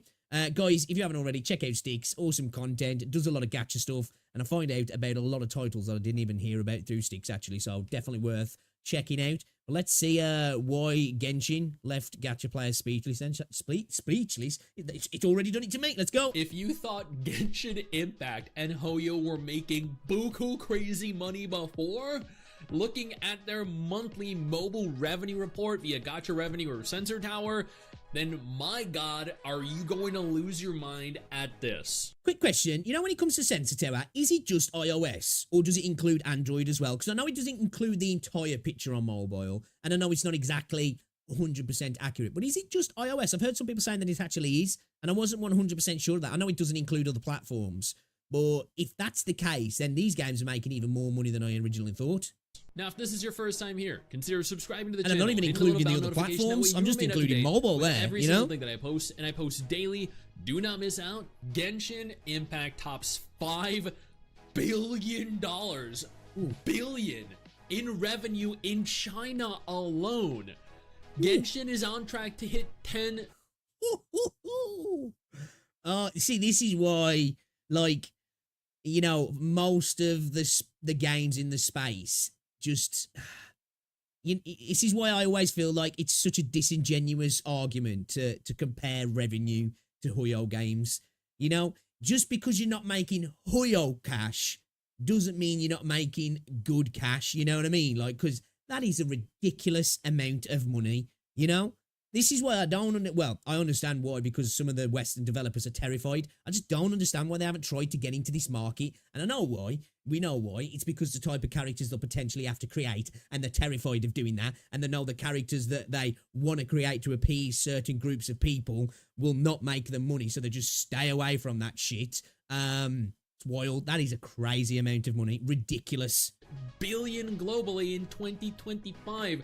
$10 billion for People one love the waifus. single game. A gotcha game. You think about that. What did the game probably take to develop? What we thinking? Yeah, I don't know. It's hard to say sometimes. It was probably, I wouldn't imagine it was more than 100 million, was it, to develop Genshin? Really? Originally? You know? Because you look at games like GTA, I think, what did that have initially? Was it like a $3 to $500 million budget in total? That included marketing though, didn't he? And I think they spent about 200 million on marketing. I could be totally off there. I'm thinking back. This is just out my memory. I think it was probably around about 200 to 250 million to develop GTA 5, I believe. I wouldn't have thought that Genshin cost that sort of money. Now, I know over the years, things have added to the game. Marketing has been expansive on the game, so it's probably like expanded now. But that is a ridiculous amount of money. That's crazy. Absolutely crazy. What's going on, Chornax? You believe it is just iOS? I was going to say I thought it was, but I wasn't 100. Unreal. China remains the #1 geo by revenue for Genshin Impact. Here's how much money the mobile version of the game has generated in the country when taking into account third-party Android stores. And okay. You know what? So this is including Android stores now, third-party Android stores. It's actually kind of scary amount of money, isn't it? It's insane. With this $10 billion, I'm actually genuinely shocked. They're making internet cafes. They're making Genshin-themed internet cafes where you go and you pay $1.50 per hour and you play Genshin Impact with actually fairly powerful computers, controllers set up, mobile devices set up, with Genshin Impact wallpapers, framed Genshin Impact images, probably Genshin Impact inspired lunches, dinners, brunches. I couldn't think of a worse way to play video games though in that situation. But hey, if you're a social butterfly, I bet it could be fun, and if you've got money to burn as well, because spending $1.50 for an hour of gaming, not for me, thank you. I suppose if you haven't got an house and you live in your car, then it probably might work out better value, I guess, if you take it to electricity, rent, all that sort of stuff as well. But aren't they investing in like nuclear reactors or fusion reactors or something as well? They've got insane amounts of money, man. Like too much money. It's ridiculous. Breakfast, snacks, drinks. Oh my god. I feel like there comes a point where a company just makes too much money where they don't actually know what to do with it anymore. So they're like, you know what? What can we think of that other games don't do? And then like the first person that says something, let's make an internet cafe with the entirety of it centered around Genshin as a theme. Genshin chairs, Genshin computers, Genshin wallpapers. I like it. I'm not gonna lie, those chairs aren't bad looking actually, are they? They actually look decent. Hey, double monetization of the game. Make them come to play the game, right? Hear me out. They come to play the game. They pay on the banners, but get this. They pay to play the game per hour, and then we sell them drinks and food, right? Right? Just like, dude, that's just an insane another money maker for them. I don't know if this is open or what, but it doesn't look like there's many people using it, but obviously it's probably took in the morning just to show it off as a advertisement thing, but that's crazy. I like that. That is perfect. Let's do it. Doesn't matter how much it costs. Like what I want, and I might be a bit of a dick for thinking this, but what I want chairs is are nice. someone to walk in here, into this cafe, and boot up something that isn't Genshin. Now, I know there are probably... Jim won't start playing Woo-Wah. Hey, if you're playing $1.50 an hour, I don't think they care. Games that are already pre-installed onto the computers, so Genshin is probably the only game that is installed onto all of them. But I want someone to walk in there and start playing, like, Arc Knights. I want them to play Tower of Fantasy.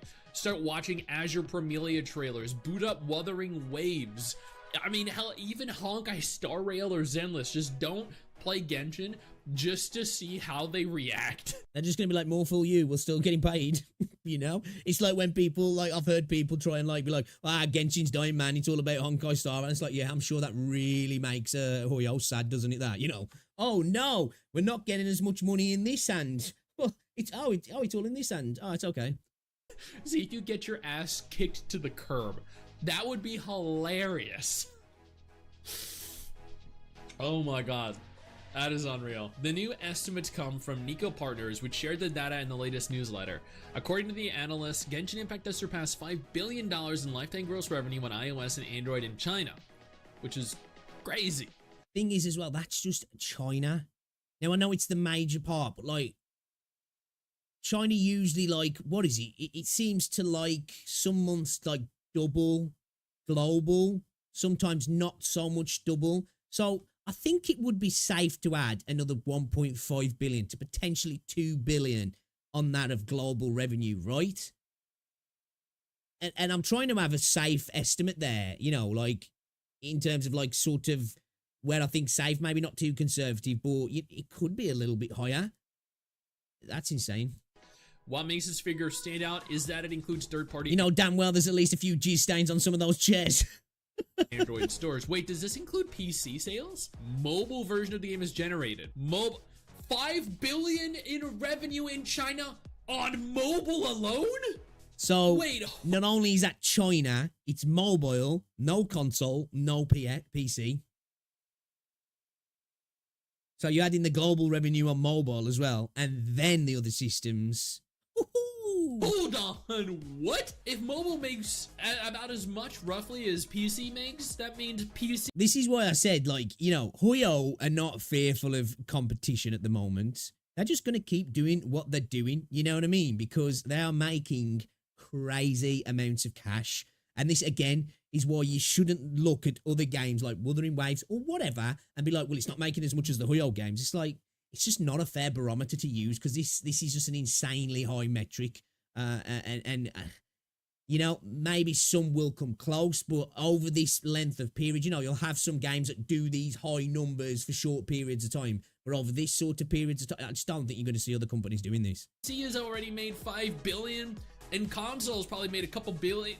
We're looking. Genshin's probably made well over $12 billion so far. It's probably approaching 20 billion plus at this point. Holy sweet Jesus, that is crazy.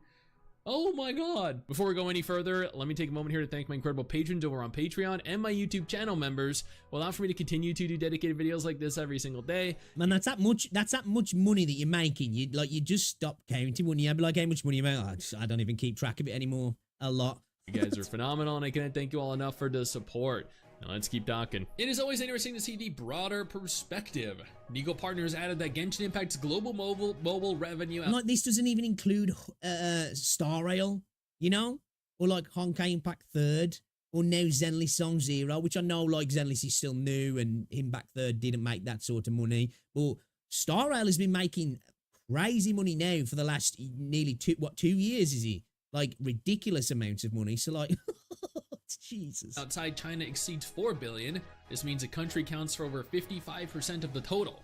The firm also expects MiHoYo. Okay, right there. Genshin Impact's global mobile revenue outside China exceeds 4 billion. So I was being conservative then. I said what? What did I say? 1.5 to 2 potential, maybe 3. 4 billion. Again, that's just mobile.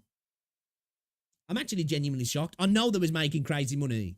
That's ridiculous. Absolutely ridiculous. To surpass $10 billion in spending in 2025 on mobile.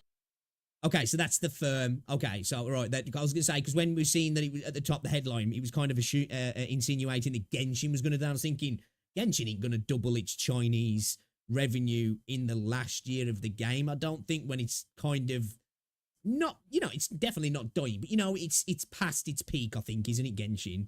But it makes sense that they expect 10 billion when you've got Zenless now and Star Rail's smashing it and the potential of future stuff coming out as well. And this doesn't even, well, actually it is, it's just talking about player spending. So yeah, it's not surprising at all, actually. Mobile, mind you, it's already past this if you total or factor in PC and console as well. However, the game has seen declining revenue over the past 12 months. It's because we have other good games like Honkai Star Rail to play. Yeah. Players are playing Love and Deep. I think there's definitely been a dilution of the player base across multiple games now, but I think Huyo was still making a big chunk of that money because probably majority of their revenue that's left Genshin is probably still coming through Star Rail anyway, you know what I mean? There's AFK Journey, which exploded in popularity in China. There's more competition in the form of games like Nikke or Wuthering Waves. And then with the upcoming Neverness to Everness, Azure Primelia, Arknights Enfield, it is only going to decline, but not by any real significant margin, with notably lower player spending compared to the first 3 years. And that's also because people are probably growing out of Genshin Impact. Let's be honest, there's only so long you can stick to a game when... Exactly, live service games have got a life cycle, haven't they? You know, like, there's very few games that really push past 4 to 5 years. And have that like a grand ability to go on for a long time. And even them, those games that do that, you know, that are around 15, 20 years sometimes later, things like WoW, their revenue is fell off a cliff, hasn't it, in comparison? So, you know, I think if you can reach 4 years, like, and still be making the money they're making, you have had a successful business venture. Games a very that have successful like better business graphics, venture. or better combat, or better stories come out. Nico Partners noted attributing this to increased competition in the RPG genre, as well as cannibalization across MiHoYo titles, including Honkai Star Rail and Zenless Zone Zero, which is true. Because Honkai I'd Star argue Rail probably makes 70% of it is the cannibalization. $60 million a month, every single month on mobile. It actually outgrosses Genshin quite frequently, and Zenless is making like 20 to 30 million as well. So there's only really so much that Hoyo players are willing to spend on Genshin when there are better alternatives out there. This data is in line with estimates from other analytics platforms. According to AppMagic, Genshin Impact has surpassed 4.4 billion in revenue. The difference is due to the fact that Nico Partners tracks gross player spending, while AppMagic shows net revenue reduced by platform fees and inclusive taxes, plus it doesn't take into account third-party Android stores. AppMagic also shows that mainland China, iOS only, is the #1 country by revenue, accounting for 38% of the total. It's followed by Japan with 21%, US with 16%, South Korea with almost 6%, and Taiwan with... Man, us Europeans are just like minute in the grand scheme of things, aren't they? That's why you can understand that like they just don't care about like the Western audience that much when they start getting mad about stuff, because the largest Western audience is the US by 16%, which is still a sizable audience. But like Europe ain't even on here. You know what I mean? 2.5%. In terms of downloads, Genshin is estimated to have generated over 218 million in sales globally. Top 5 countries. And as well, I think for the way the gacha's going at the mini, that's a good thing in some regards. I say with Wuthering Waves, I want there to be more balance because the devs listen in that regard. But I don't want the West to start dominating at all because...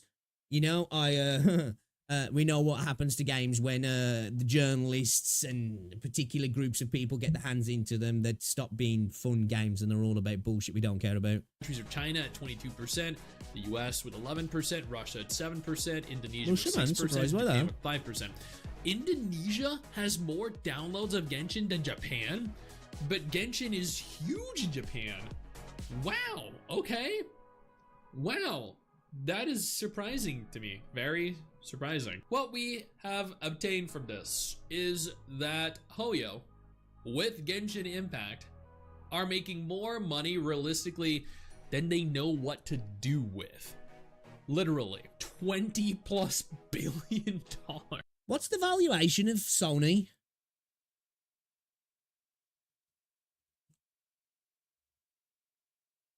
What's the actual valuation of them? What's the company valued at? Oh, okay. It's got a market cap of 84 billion. All right, okay. I was going to say, like, oh, you know, because I wasn't sure what Sony's valuation was at 84 billion. But still, they've had that sort of revenue in a couple of years. Jesus. Hoyo are going to be, like, bigger than a lot of media platforms very soon, aren't they? That is a lot of money. And instead of investing it into making Genshin a significantly better game, they're okay. See, that's why I'll never hear people talk about the quality of life updates don't really matter. You're making that sort of money. There's no excuses there. But that's why they're making that sort of money, though. You know what I mean? Hey, why am you gonna give quality of life options if you can just make a character in a new area do the things you've been requesting that happens around the entire map? Because guess what happens? You make 5 billion in revenue in China alone. On iOS, you know, on mobile, sorry, insane. I will give them this. They've made Zenless Zone Zero a very good game, and Honkai Star Rail a very good game. All 3 games are good games, you know. I take the piss out of Genshin all the time, you know what I mean, because it's funny. But Genshin is a good game, and I think Hoyo are making good stuff. They are, you know. I think it's become a meme to take the piss out of Hoyo, but, you know, respect where respect's due, man. I'm sure Genshin Impact will see further improvements over time. I still think Genshin is a good game. I think it's very polished. I think it's very fun. But with people enjoy punishment, right? You'd think they'd make an active effort to improve the game and the perception of the game. All I see every other day is people complaining, Hoyo aren't inclusive. Hoyo is reinforcing power creep. Hoyo is locking new features for characters or new features for the game behind. Yeah, but why wouldn't you though when you're making that sort of revenue? Who cares about the PR when you're making that sort of fuck you money? Who cares? I wouldn't. Why would you? You know what I mean? Oh, we're looking bad to the masses. Have you seen the bank balance this month? They don't seem to actually care. All right, then. Yeah, that's a good point. Behind characters like the when we'll wall play running. Love and Deep Space for the funny. Maybe one day, maybe. Just another day for Genshin Impact, right? This is unrelated to Genshin, but it is Hoyo related. I kind of wanted to just include this all in one because I think it's really cool. This was just announced yesterday. There's going to be a Trailblazer room. We're going to have our own room on the Astral Express. As we all know, the crew aboard the Astral Express, Marge, let them eat cake and a bit of poo. Hung, Himeko, and Mr. Young each has their own room. Since the Astral Express set sail, the Trailblazers room, along with other parts of the train, have been a topic of great interest for the Trailblazers. It took us 2 years to get a room. In version Damn, 2.7, bro. a new They don't even area like added us, to do the they? train, the party car. Not only can Express visiting in-game friends appear in the party car, but it's also rumored that Pom Pom can change outfits here. Not that I care. What I care about is this. Trailblazers room will be located on the second floor of the party car. After version 2.7, Trailblazers can unlock and gradually Oh, that's cool then. Kind of like Mass Effect. You're going to be able to put stuff on your shelf and stuff. That's one thing I loved about Mass Effect. You could put all your little spaceships in the little holders and put fish in your tank, like, and then rizz up some girls there. decorate their rooms through events. That is great. During the event, you can also collect some small toys to decorate your room, placing dolls, pasting posters, maybe even more. Not only that, but some furniture in the room will also be interactive. For example, the bathtub. Oh, are they gonna take the snow break route? Oh, are we gonna be able to jump in the bathtub? Okay, I'm glad I chose to play. Well, I'm sure a lot of people are glad that they chose to play female Trailblazer if that's the case. More details are going to be revealed in future content releases. I chose a male Trailblazer. Dude, this is actually so cool. I love when you get your own room. I love when you have the ability to decorate it. Now, I hate like house construction. I don't like having to build my entire home from the ground up, but I do like, farming couches, wallpaper, some cool, I don't know, like interactive objects that you can place around your room. So having it kind of condensed and not being too large or overwhelming is good for me. This sounds great. I can't wait to try it. And there's a Kamisato. Dude, people want to get their hands on those PC cases, and that's a damn. Is that got a little LED display on the GPU?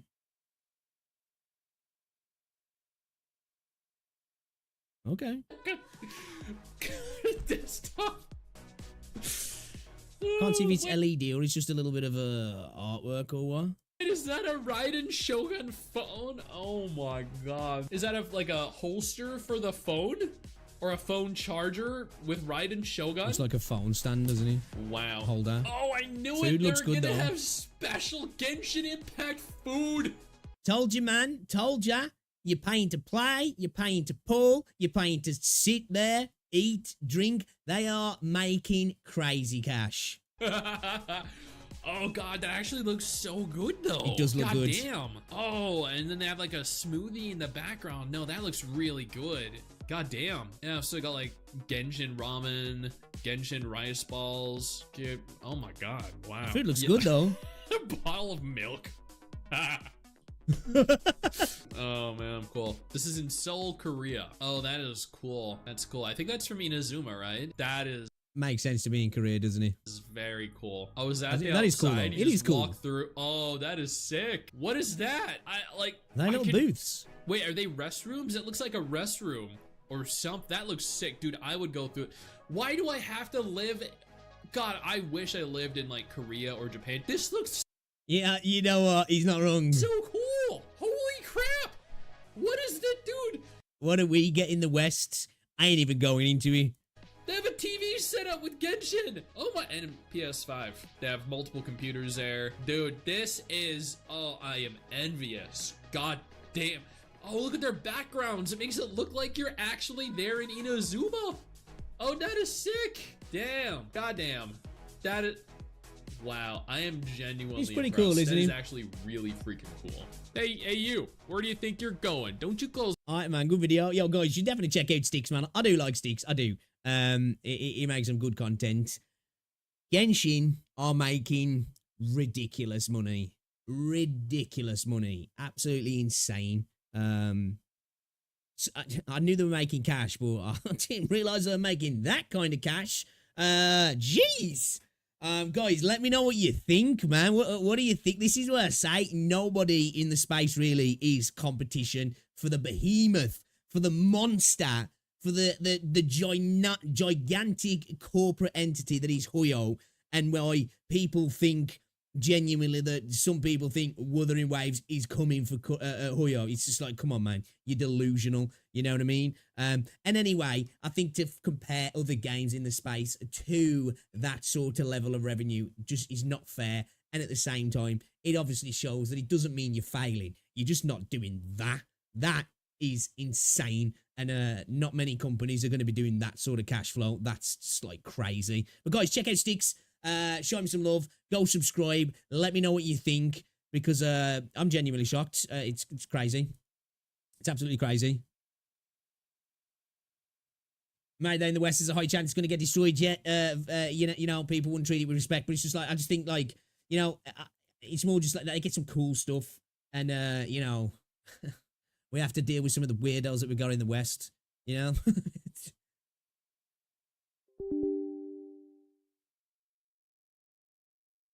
Alright, let's boot up the game then. You gotta do your dailies, have ya? Well, you gotta do your dailies. Oh, are you doing this game? Doing this again, mate. I've gotta... It's like opening up in a windowed mode, but it's not windowed. It'll say it's full screen. Once upon a time, in a dream house filled with cakes, on Neyroy...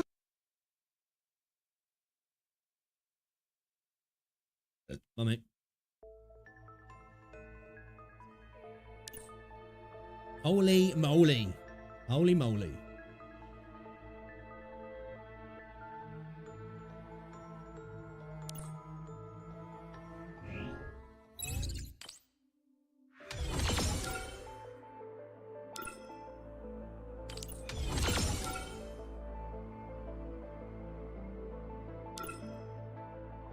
Today's another day, admin.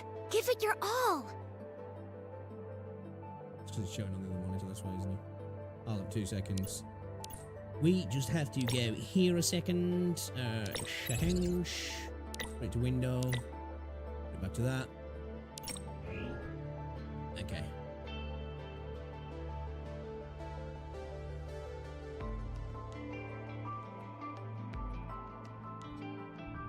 I need to keep up on the news and find out when this update's coming for the controls, because I don't want to use a pad anymore.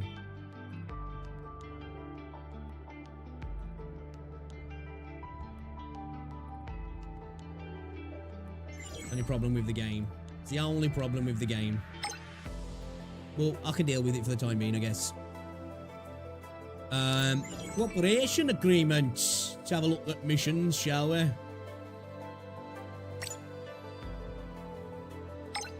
Quick play. Thank you very much. Thank you very much. Is game looking alright? Volume okay, yeah?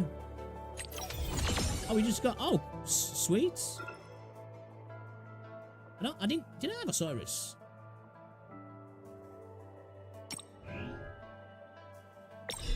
I approve. Have I got a, Me? I have, yeah. Sweet. Lovely, let's go. A3. Can we make a go S? Thank you. Oh. But you don't have to worry about me. I do have to worry about you. You're S now, you're S rank. Your transcendence has transcended. I'm yeah, here. I didn't have her, did I? Okay. I need to do her up as well, because I like her. Present. But she's only an A, isn't she? Yeah, I'm going to do her up, because I do like her. I see.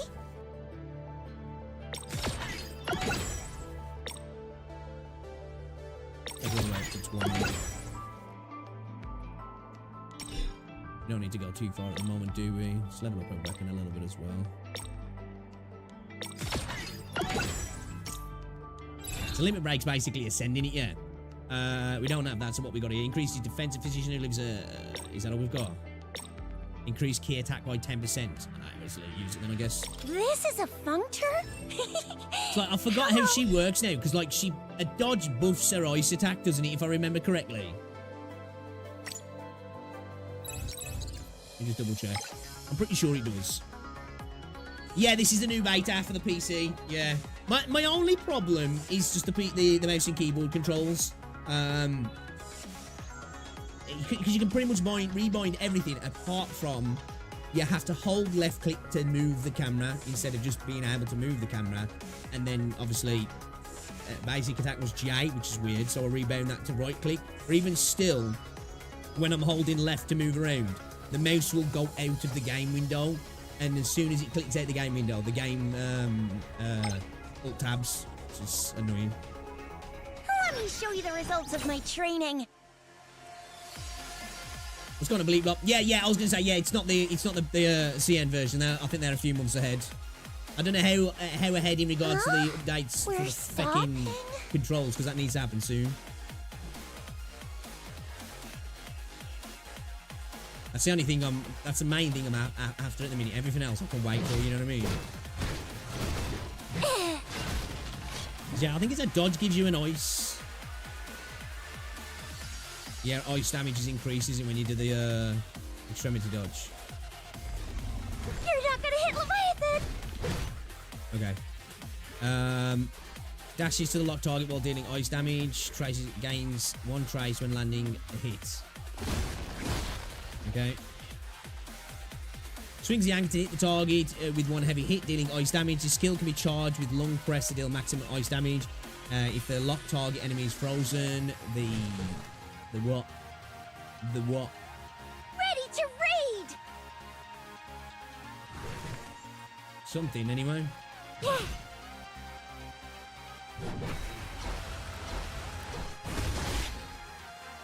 Okay. It's getting cooler. Requires traces to use. Swings the anchor to attack enemies with a row of ice spikes, dealing ice damage and freezing hit targets for a while. That's cool. Icy spike requires 3 traces to use. Swings the target to attack enemies with a row of ice spikes, dealing... Okay, so we need to do... Okay. Dives into the ground and moves towards it and locked on enemy. Jumps and attacks at the enemy destination, dealing ice damage, inflicts freeze on hit enemies. Okay then. So we've got our ice boost. It's getting cooler.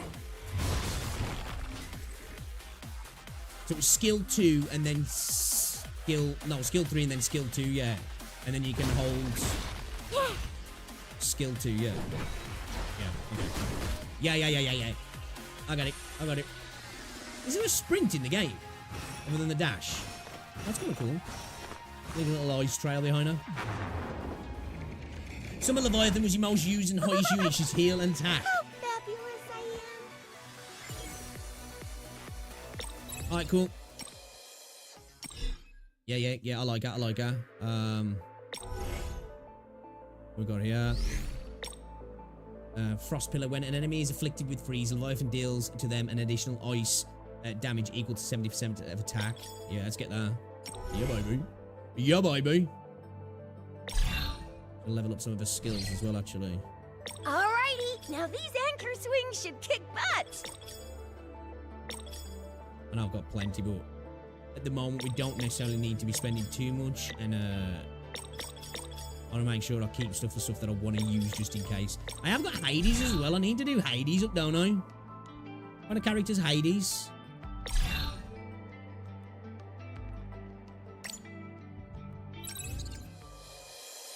I think I must have had to go with her training. I forgot how to use her. Still got loads to learn, man. It's all overwhelming at the moment, you know what I mean? Controls 2 puppets to take turns to attack the enemy. Loose and with sharp claws, and Mintha with her armored fist, dealing shadow damage. Launches attacks with puppet strings instead. Okay, that's cool. Shadow puppet dodge, Hades dodge skill, which can use strictly evade enemies. Significantly, yeah, it doesn't do anything, yeah. Right. The impudent shall get their due.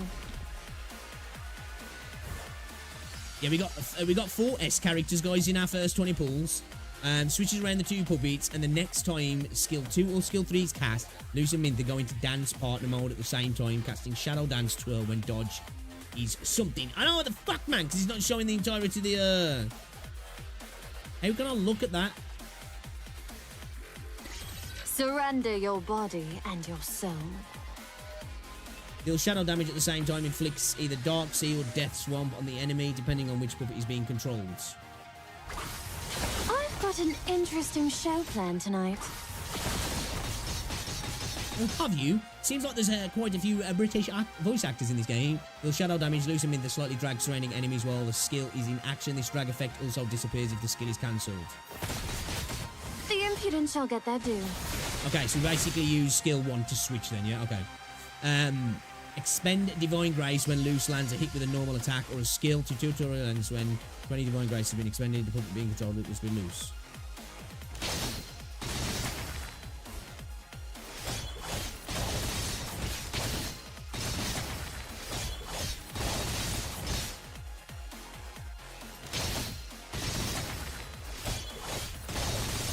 Have I got loose? I don't know which one's loose. The impudent shall get their due.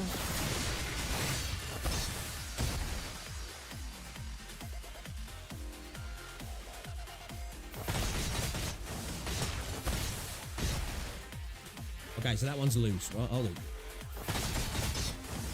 So loose is the claws. And Mintha's the smash. Okay, claws smash. Yes, resist. That's it, that's it, that's it. We'll get there, we'll get there. Everything is within my command.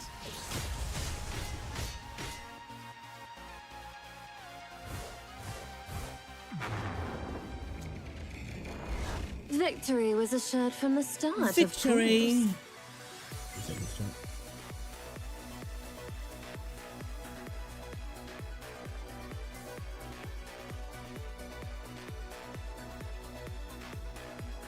Oh yeah, guys, as well, if you haven't checked out, I did upload a video earlier. You should check it out. Let me know what you think.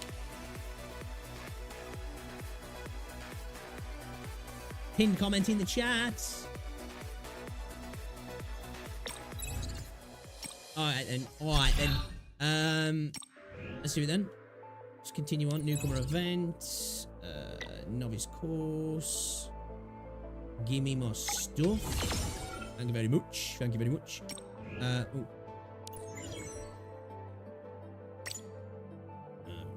Weekly missions. Complete any stage 20 times.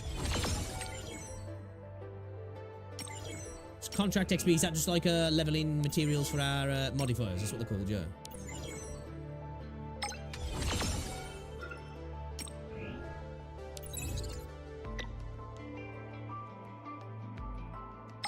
It's horrible navigating the menus with the pad though. I'm so not used to it.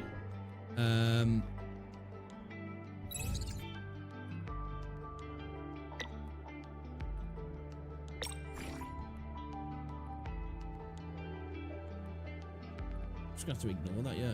I don't know, ignore all. I'll just ignore that one though, won't I? Yeah, okay. Because they've got too many friends, I can't add them.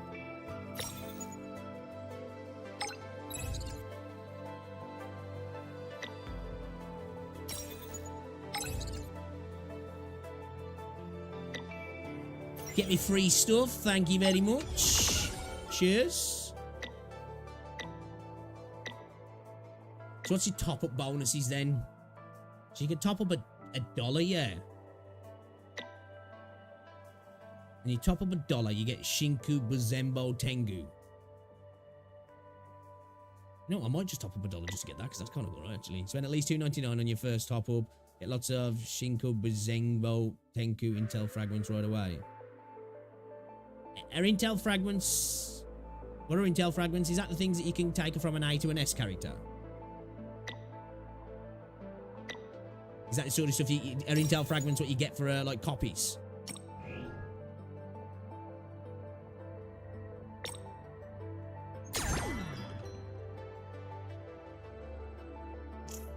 This is the only one I've got to pull on it. Is she worth pulling on? Because we did get Hades. Should I just save for the next banner regarding that? Oh no, okay, no, that's the precise one. Okay, so we can still pull on the Hades one. Okay, ignore me.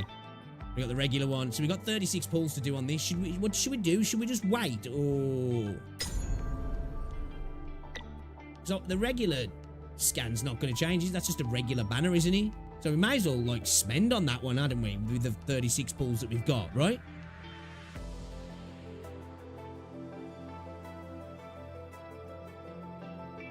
I feel like we should anyway. Am I just tripping?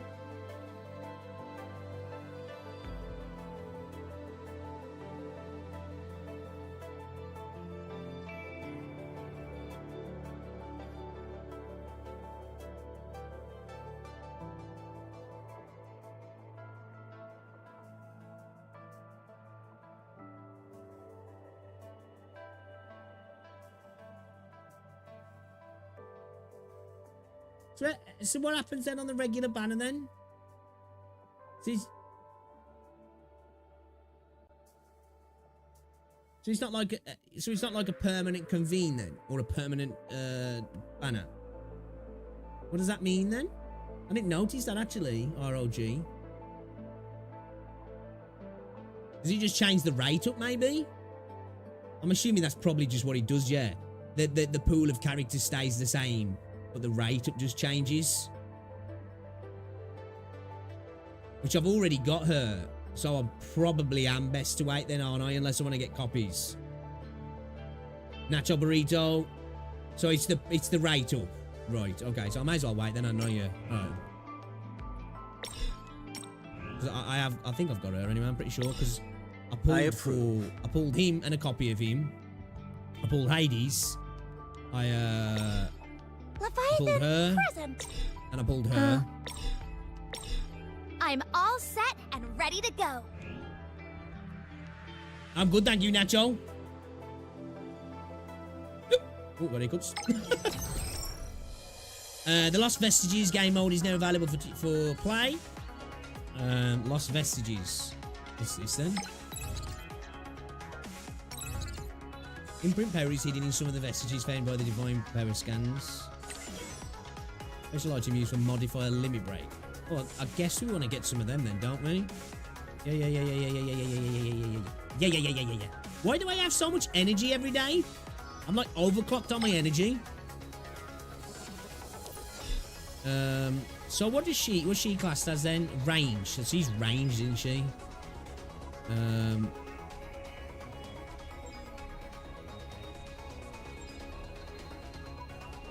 That's just use him actually. I've been very good, thank you. Get it over with. I'll put all my energy into this. Looking forward to our next cooperation. What a pity. It's done. Hey! Hey! Got you. Got you. I got you. Yeah! She's British. That's cool looking enemy. Got a bunch of lightsaber wings. Here! Here! Wide range. Scanning. Oh, I'm taking hits. Ha! The chessboard is unpredictable. Here! Crush them! These attacks are not very safe though, I'll say that. Now's our chance. They seem pretty powerful, Let's but they're use not it. safe. Yeah! Big animation I'll heal wind-ups, all like he's your kind of like wounds. just out in the open, waiting for his Utterly ass to get beat. foolish. Official release date for Solo Enjoy Leveling is it. January 2025. Oh, This is is it? your victory as well. I've been stocking up on the mangas as well recently. Still My got more to time get. is I've only limited. picked up 2 recently, but yeah, I'll put all my energy I'm into getting back this. into Looking forward to our next Dodge cooperation. that. grabbing a couple of mangas each one. Did you hear the wave? Here! Crush them! That was a misstep. Here! Hey! Wide range. So I can bring them into the affray either without their all. Yeah. So if I press left and right on the deck, will that make them do just standard moves? Hey! Yeah! Or can I only introduce Heal all them your wounds. when it's like their little ultimate thing? Yeah. The chessboard is unpredictable. Ellie, dodge that. Leave it to me. I'll put all my energy into this. I'm ready. Looking forward to our next cooperation. Wide range. Scanning. This Down. territory. Please, heal everyone's spirit. Hey! Aiming. I can land a hit. Down. Enjoy it. This is your victory as well. Kind of reminds me of Zhongli a little bit. You know?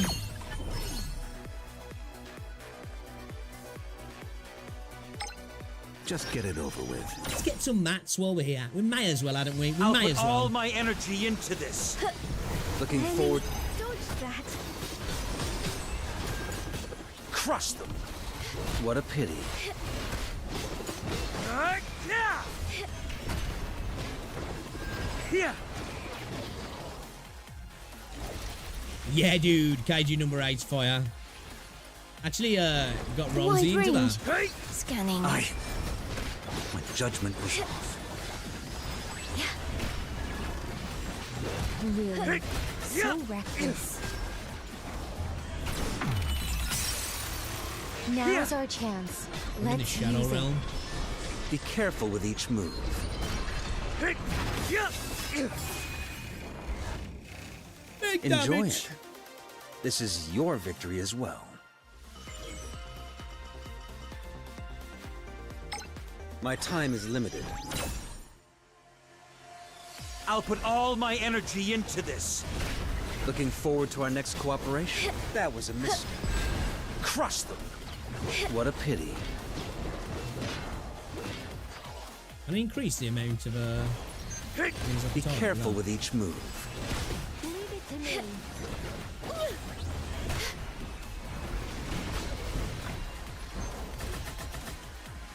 The chessboard is unpredictable. Now's our chance. I need to Let's look at his use it. his attacks and that to see what's the the optimal rotation of my abilities. Kind of just kind of Victories going are with it at the moment. always worth celebrating. But we are new to the game, so makes sense.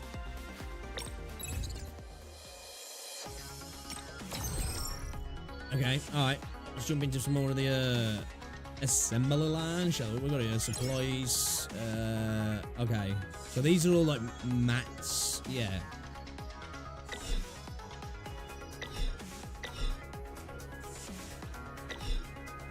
What does this shit do?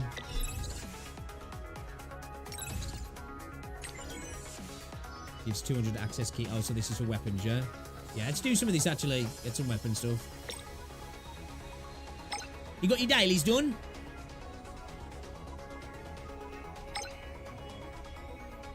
Just get it over with. I'll put all my energy into this. That was a mistake. Crush them. Checkmate is guaranteed. Yeah, this dude's definitely very unsafe, like, as a character. Yeah! The chessboard is unpredictable. It's done. He's like a bit of range and melee, really, isn't he? Looking forward to our next cooperation. Wide range. Scanning. Hey! Did you hear the waves? Wide range. Enjoy it. This is your victory as well. I now see why it was unnecessarily difficult to get to level 40. I was saving all of my wayplates when I should have been spending them for your LXP. I wish you're just not spending any. Yeah. Just get it over with. Gotta spend it, mate. I'll put all my energy into this. But that was a mistake. Here!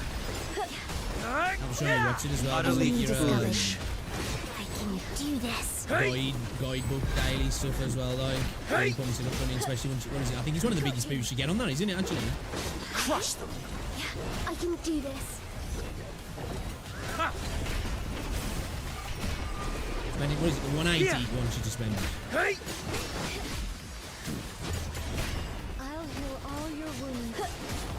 you know what I watched last night? Hellboy, the Crooked Man. Dude, that film is budget as fuck. This is your budget victory as as well. Fuck. Cost $20 million to make, right? But if you can get past the initial part of the film, because the opening is fucking terrible, the special effects on the spider, my so time bad. is limited. The film's not actually that bad, man. I kind of I'll enjoyed put all it, you know my what I mean? energy into That was a mistake. The biggest thing that's holding his back is the budget, like. Enemy discovered. I can do this. here. Crush them. Here. Did you hear the waves? Yeah. Looking forward to our next cooperation. Be careful with each move.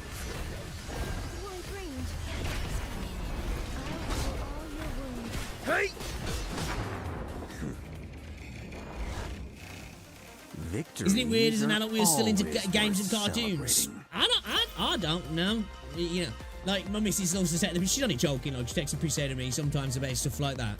But I'm like, you know, and she like admits like, you know, some of the stuff she watches like stuff that proper, you know, really designed at like 17-year-old girls. But I think it's beautiful, you know.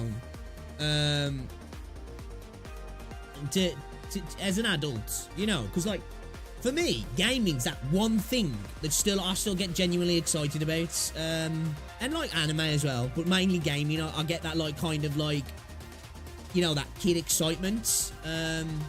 Nothing other than like family and Rosie gets me like that. And the idea of like going somewhere new, like, you know, going on holiday next year, like I'm excited about that, and I know the run up to it, I'm gonna be like excited. Or, you know, when I know a new game's coming out, or like when I got my new PC, I was so excited about that, like, you know what I mean? Like proper excited about it. My time is limited. And I think too many people I'll put as all adults my energy into lose this. that. That was a mistake. You know, that excitement of What a pity. a childlike excitement that you still get from something, and really genuinely having a love of something that sticks around. Yeah. I can do this. Here. It's a good thing, man. It's a good thing. It's good for the soul. Don't let anybody else tell you any different either. Never feel Forward to our next embarrassed. cooperation. I'm not saying you do what you do, but like, you know, never let anybody make you feel embarrassed about still enjoying your hobby, whether it's gaming, The chessboard is unpredictable. anime, comic books, you know, whatever it might be, painting, Enjoy it. models, things like This is Warhammer, your victory as playing well. tabletop games, you know, playing Dungeons and Dragons, whatever it might be.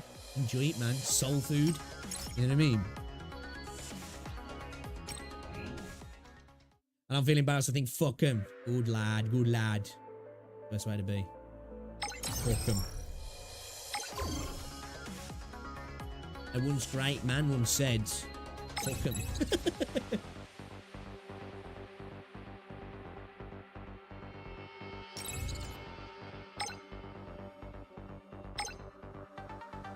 Shit, I should have switched to Hades, you know? Mr. Cholin is right. This looks like the base for the security team. This space is bigger than expected.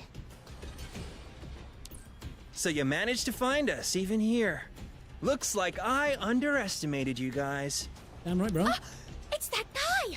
I think the voice acting in this game is pretty decent as well. Hey, you! We haven't settled the She score is for that Amber, though, stun isn't she? grenade. She's like Shia. She's like those two characters. Word of advice: get the hell out of here if you don't want to suffer. You I quite ran like away him, though, on your Ollie. own the last time, Mr. Oldheim. Should you be saying such things? Guys, look over there. Oh, it's the elevator! That's probably the elevator to the lower levels that Mr. Jolin mentioned. Looks like it's just him and those normal security guards here. There's no need to look around. Boss Ethan's not here. We are enough to handle you guys. Are you sure about that? Hey, are they really going to fall for it? I don't know, but this is what Boss Ollie said to do. Right. Just you wait. She fell for it. Ver, don't be reckless. Ah! What is this? Three sharp daggers appeared by the side of Athandi's leg in one They're stride. daggers.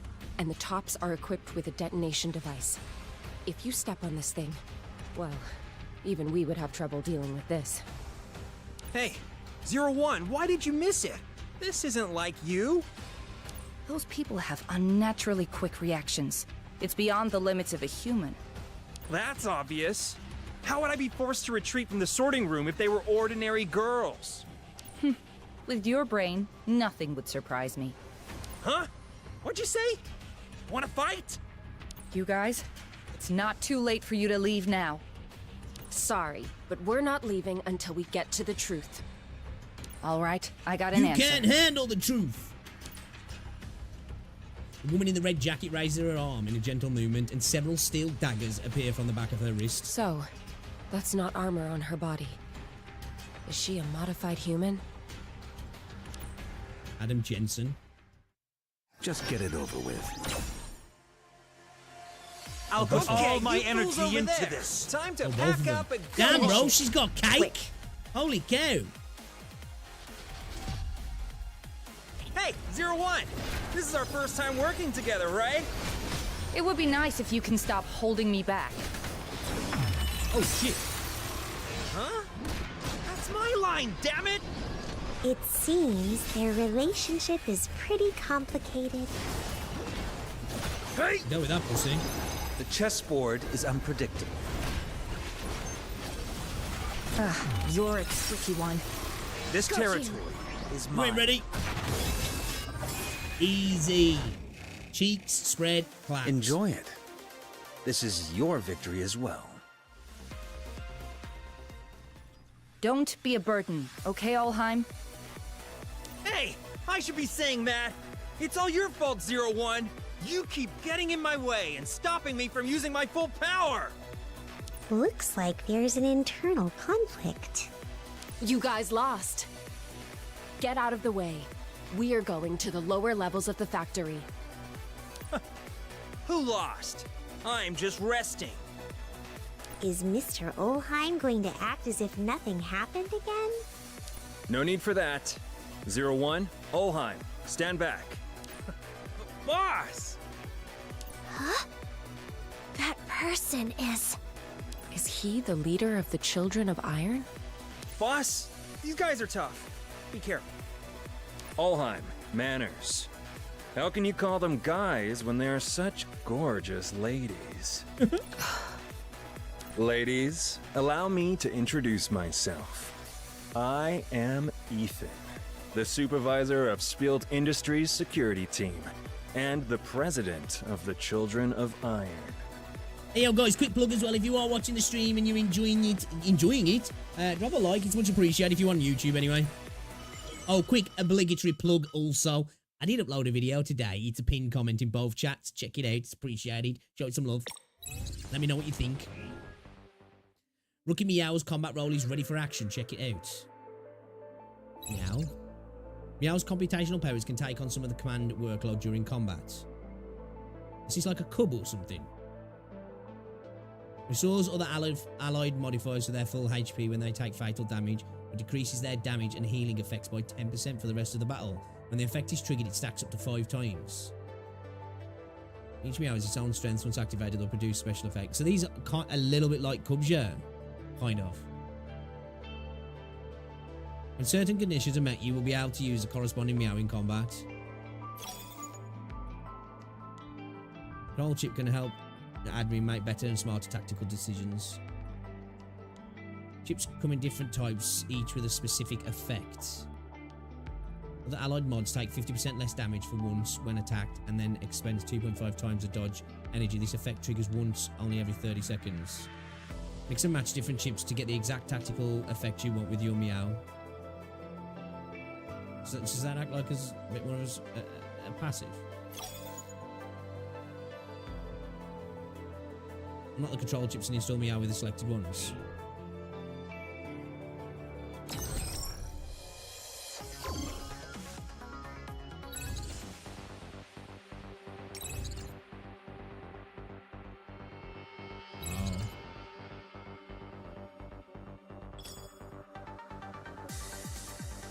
You put suitable control to make better and smarter tactical decisions. Oh, it's just kind of like that. Oh, okay, I get it.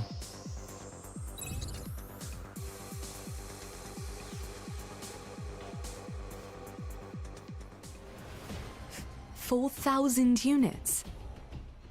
Lots. That's pretty explosive, admin.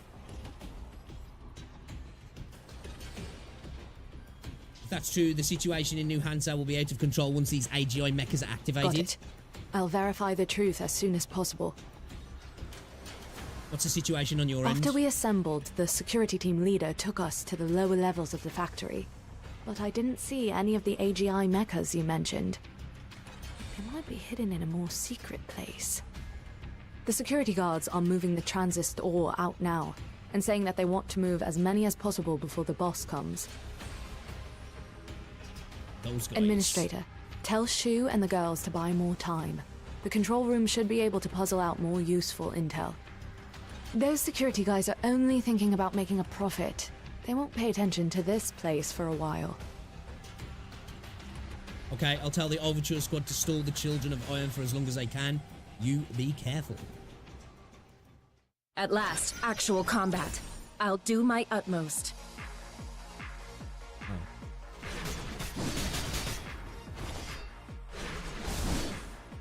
Follow my lead.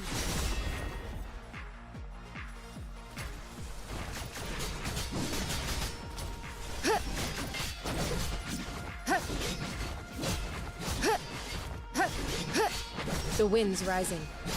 So skill Excellent 2 and timing. 1 obtains traces. Skill 3 expends traces to deal massive damage. And dodge draws in nearby enemies. Oh, I need to detect that damage. Not detect the damage, but Leave the next attack to me. okay, alright, okay. I think I'm starting to get things a little bit. Well, anyone who thinks vagina should be considered an element in the periodic table. Strike with the wind. Gusty lance. Go!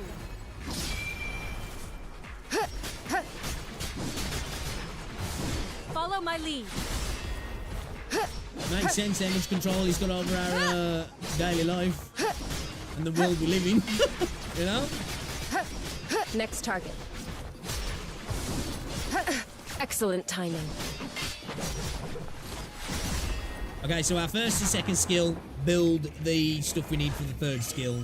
Dodge, or our proper dodge, has got a bit of a CC. Okay, I kind of like it actually, that's kind of cool. So, does that think that Meow work kind of At like a pub last, then, yeah? actual combat. I'll do my I'm assuming utmost. anyway. I don't know what we're using. Good hit! I've done my part. Take my sword! It's the enemy. Their souls seem to be suffering.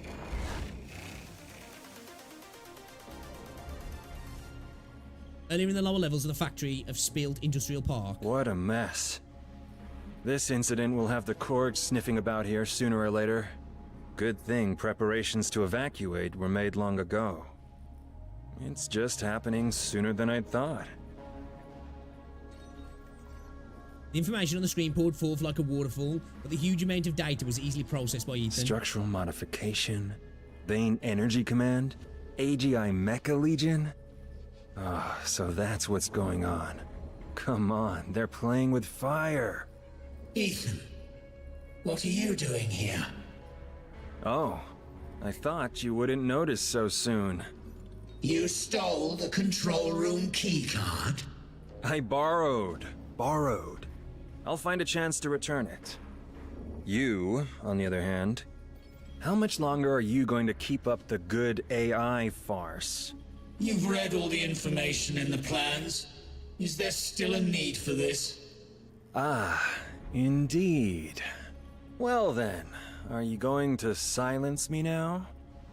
You seem very assured of your strength. Who knows? Maybe I'm distracting you while I look for an opportunity to slip away. Then what about your subordinates who are staying upstairs? Can you guarantee that they will leave safely? Come on, you wouldn't be that cruel, would you? That's a separate issue. I have no interest in your plans. What do you want from us so that we can be free of you? Vag molecule is 1 part gold, 2 parts mal desperation. Voice acting better than we were. The voice acting's really good in this game, actually. I started playing Genshin last year, didn't I? And then, since then, really, since last summer. It was last year, yeah. This is why I like talking to smart guys. Yeah, the voice acting is really decent in this game. I am Ethan, the supervisor of Spielt Industries security team and the president of the Children of Iron. And then the car slipped off the rails, right? I repeated myself. Why aren't you ladies reacting? Miss Shu, this man looks weird. Yes. He's a lot different from how I'd pictured him. Ethan, why did you come back? There's been a change in our agreement. I have to hang out with them for a bit first. Boss, don't waste time talking with them. Let's charge and teach these intruders a lesson. Olheim, I've said this many times. You have to change these habits you picked up from the slums. We're professionals now, and we have to pay attention to how we speak. Ladies, I have a rough understanding of the purpose of your presence here. Our positions on the matter differ, though, and we cannot just let you pass. How troubling. Since you intend to intrude on the area we're guarding anyway, let's settle this the bounty hunter way. The ring you're standing in is our regular training arena. In the city we used to live in, Rostach, every bounty hunter guild has a place like this. If a guild comes to pick a fight on another guild's turf, both parties face off to settle the problem in the ring. You mean a match in the ring? Great deduction. Rostach is a slum where nobody bothers to interfere, so disputes are handled in this fashion. Everyone will bet all of his or her alcohol and money, and keep fighting until one party can no longer get up. This is what we call the Copper Duel. How about it? Will you accept? You don't bet your alcohol, you bet your money, because then when you lose all your money, at least you got the alcohol to get pissed and forget about it. Shu agreed to it. Bulda has already infiltrated the lower levels and she's deciphering the information. We have to buy time for her. I was thinking that too. Looks like he won't just let us pass if we don't go along with this. Sure. Let's do it your way. You have a backbone. Admirable. Oh, and by the way, the Children of Iron have never lost a single copper duel. We can start any time you're ready. Oh, no. I didn't say that I was going first. Huh? Boss Ethan, you don't have to deal with these guys personally. If you want to challenge our boss, Ethan, you have to get through us first. As you can see, I can't help being so very popular. Is the reason why you haven't lost in Copper Duel because you take turns fighting the same opponent? Wear them down. The battle begins. Follow the plan.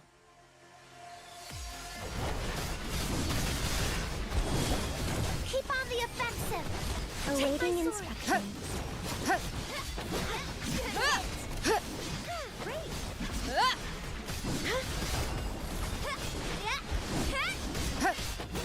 The wind's rising. It's the enemy. Their souls seem to be suffering greatly. Take my sword! Just a hair's breadth between life and death. Get out of here, bitch! I don't know what's going on with my spear there. It was a little bit jank. Clank, clank. Stay Put back! your money in the bank. We surrender. The momentum of the attack was great, but the difference between normal humans and modifiers became apparent after exchanging a few blows. Ooh, what breathtaking strength. No wonder he's so afraid. Ethan, want me to fight? Boss, let me do it. No. According to Copper Duel rules, you've already lost one round. And now they are sticking to the rules. I'll learn personally about your strengths. Well then, ladies, do you need a break? There's no need for that. Looks like you're full of fighting spirit. I kind of like this dude, actually. Defeat me, and the Children of Iron will let you pass. My rule is to put my money where my mouth is, and everyone, including Ulheim, has been taught this rule. You could say that it's been ingrained in them. Why does this sound entirely false? At last, actual combat. I'll do my utmost. Oh, looks like we've got entertainment here. Ethan. Oh shit. Honestly, I am totally not in the mood. So you got like a lightsaber type Let's get this over with. I'm just a hair's breadth between life and death.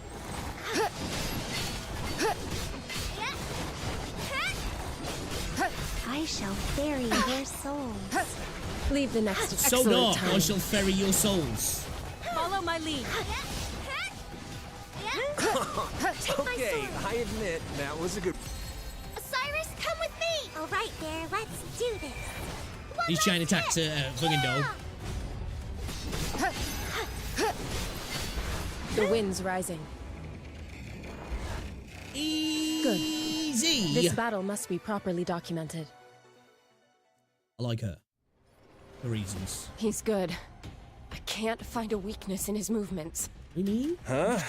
Why are the movements slowing down? This is not good. Oh no! Every attack is short, just that one bit! It's not too late to surrender now. You ladies are cute, so I will still consider... Ouch! Boss? What's wrong? Damn it! Did you use some sort of dirty trick? Huh? Just now. Did someone's attack hit him? It hurts! My back! Oh, my back is sprained! Is he lying so we can go past? Nope. Can't move anymore. Ulheim, come here and help me. Huh? Oh, okay. Okay, boss, but what do we do next? Notify everyone. Evacuate from Spielt Industries immediately. So I feel like these guys aren't bad guys, are they? Evacuate? But there are still some of our guys underground. I'll go meet them later. The most important thing is to get out right now. Who's back out?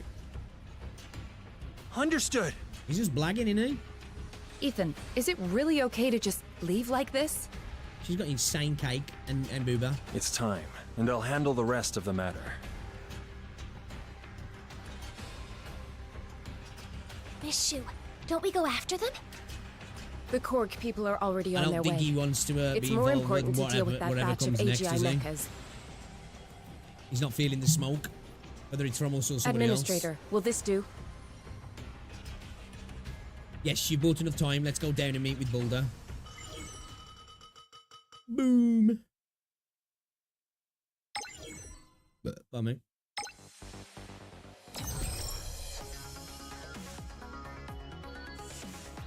Rookie, odd phenomena can still appear in cleared zones. Okay. Oh, hiccups. Carrying out a battle suit can turn up rest. Fucking hell! Admin can choose a sigil setup as the stage drops will be part of that set. For more details, take a look at this instruction. What do we do? Fight previous levels or something? Battle Sweep stage refreshes daily with a stage randomly picked from the Battle Sweep pool for that day's challenge. Admin can choose a sigil setup as an up, and the loot will be part of the set. That increases physical damage by 5% for every one hit landed on the enemy with a physical skill or ultimate skill attack. Increases physical damage by 2% for 10 seconds. Stacks up to 5 times, at which point no further stacking occurs for the next... Yo, this is sick! There's thunder damage, light damage, wind damage, ice damage. I think I want to get the ice damage. Yeah. Let's do that.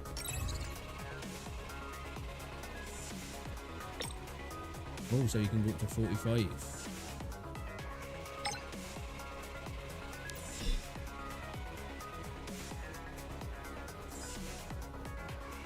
Luke, it's time to clean up.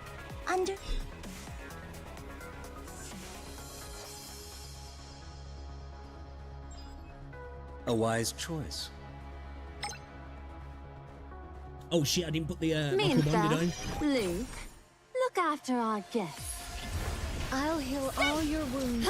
Looking forward to our next You know cooperation. how to behave. Completely worthless.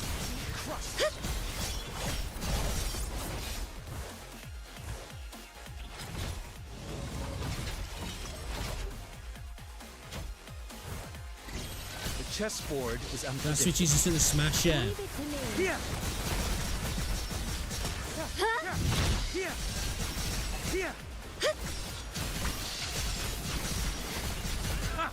The impudent shall get their due. Quite the... You've reached the end of your journey.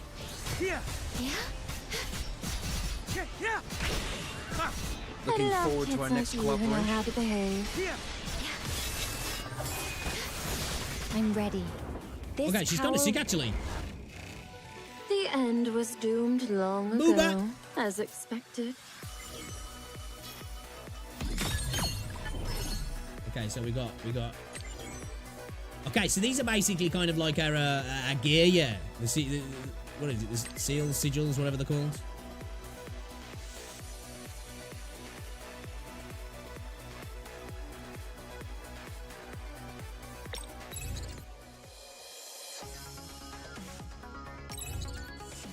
Okay, I get that at level 13. Okay, that's not a bad daily.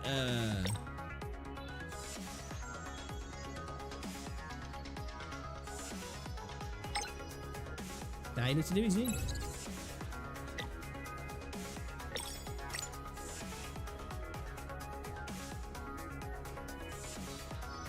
When do I recurring dream difficulty level 1? Yeah, a little bit actually. Mintha, Luke, look after our guests. Oh, it's Luke, not loose. I love kids like you who know how to behave. Did you hear the waves? Completely worthless. Utterly foolish. I like a dash. Looks cool, man. The chessboard is unpredictable. Dance, my mates.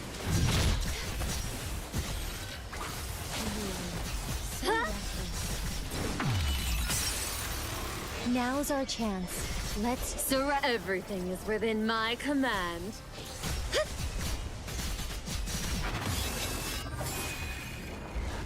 Oh, that's actually kind of fun in this game, actually. Was doomed long I like ago, as expected.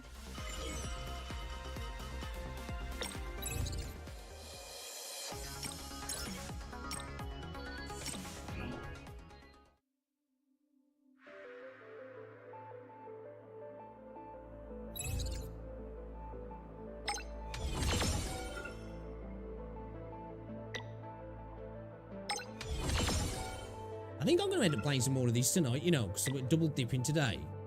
We're going to stream again. But I think I'm going to play some more of these later, actually.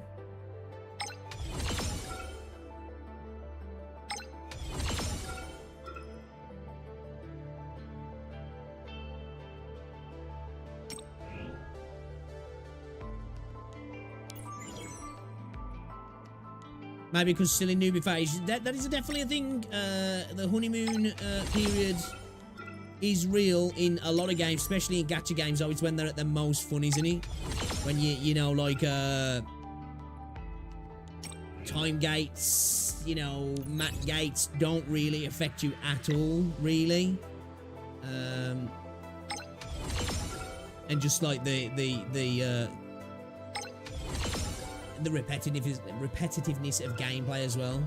Or I can't wait to just get the mouse and keyboards support sorted for this, because I think I'll have a lot of fun with the combat in this game. Actually, I don't like using a pad. That's a big factor for me at the minute.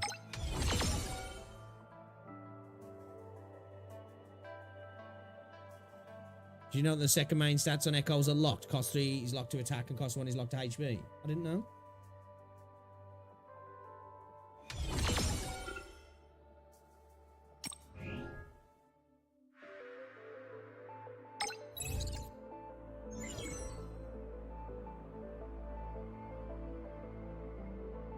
Or is it just your birthday? Well, it's for another year anyway, so we're going to worry about that. You just put your date in, the month in, yeah? And month, sorry.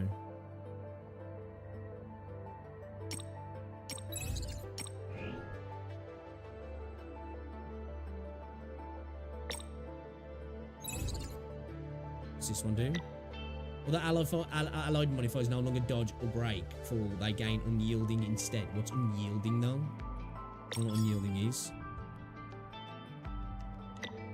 Shows 3% of HP of all teammates whenever a dodge effect is triggered. That's cool. It extends the duration of modified mob by 3 seconds. So these a little bit like Cubs, aren't they? In a way, not exactly, but a little bit.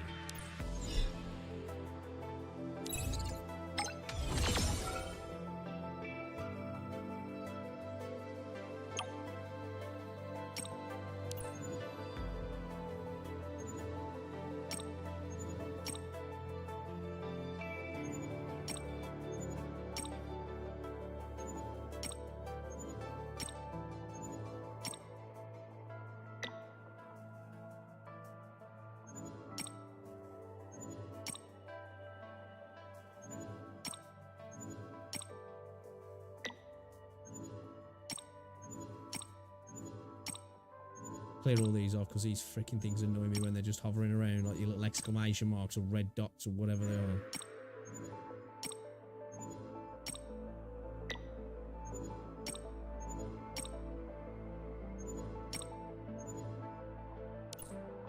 Oh, we can't rotate her. Sucks. I want to look at the cheeks. Look at the cake. I want to look at the cake, guys, because she's got cake. I read about the other night because I was driving myself crazy trying to get a double attack cost and found out that... Really? I didn't know that, actually.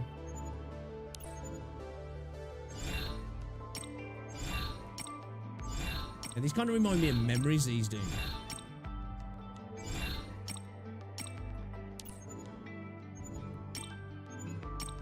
For the weapon, but like, they still remind me of memories.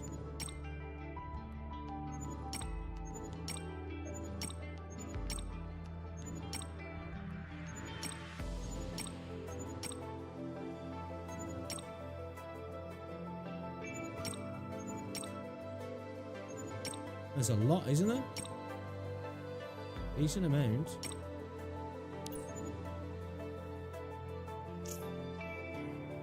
So this is why it's annoying using the pad. This is so cumbersome. I'll do that another time. I'll be arsed. Can it be arsed, man? Can it be arsed, man? It is 20 past, so I ain't going to start another part of the mission because otherwise we'll be probably running late. But guys, I want to say thank you for hanging out today. Absolute pleasure. I will be back a little bit later. I got to pick Rosie up from work, and then I'm going to have some food, and then we're going to hop on again. We're probably going to play some more of this, and then probably do our dailies in Wuthering Waves. That's probably the plan this evening. If you want to come and hang out, you're more than welcome to. We're just going to chill. Might end up watching some videos as well. We'll see. But yeah. Oh, appreciate you all guys as well. Quick plug again. I got to do it. Oh yeah, if you haven't liked the video on YouTube as well. But yeah, linked comment pinned at the top of the chat, guys. Check it out.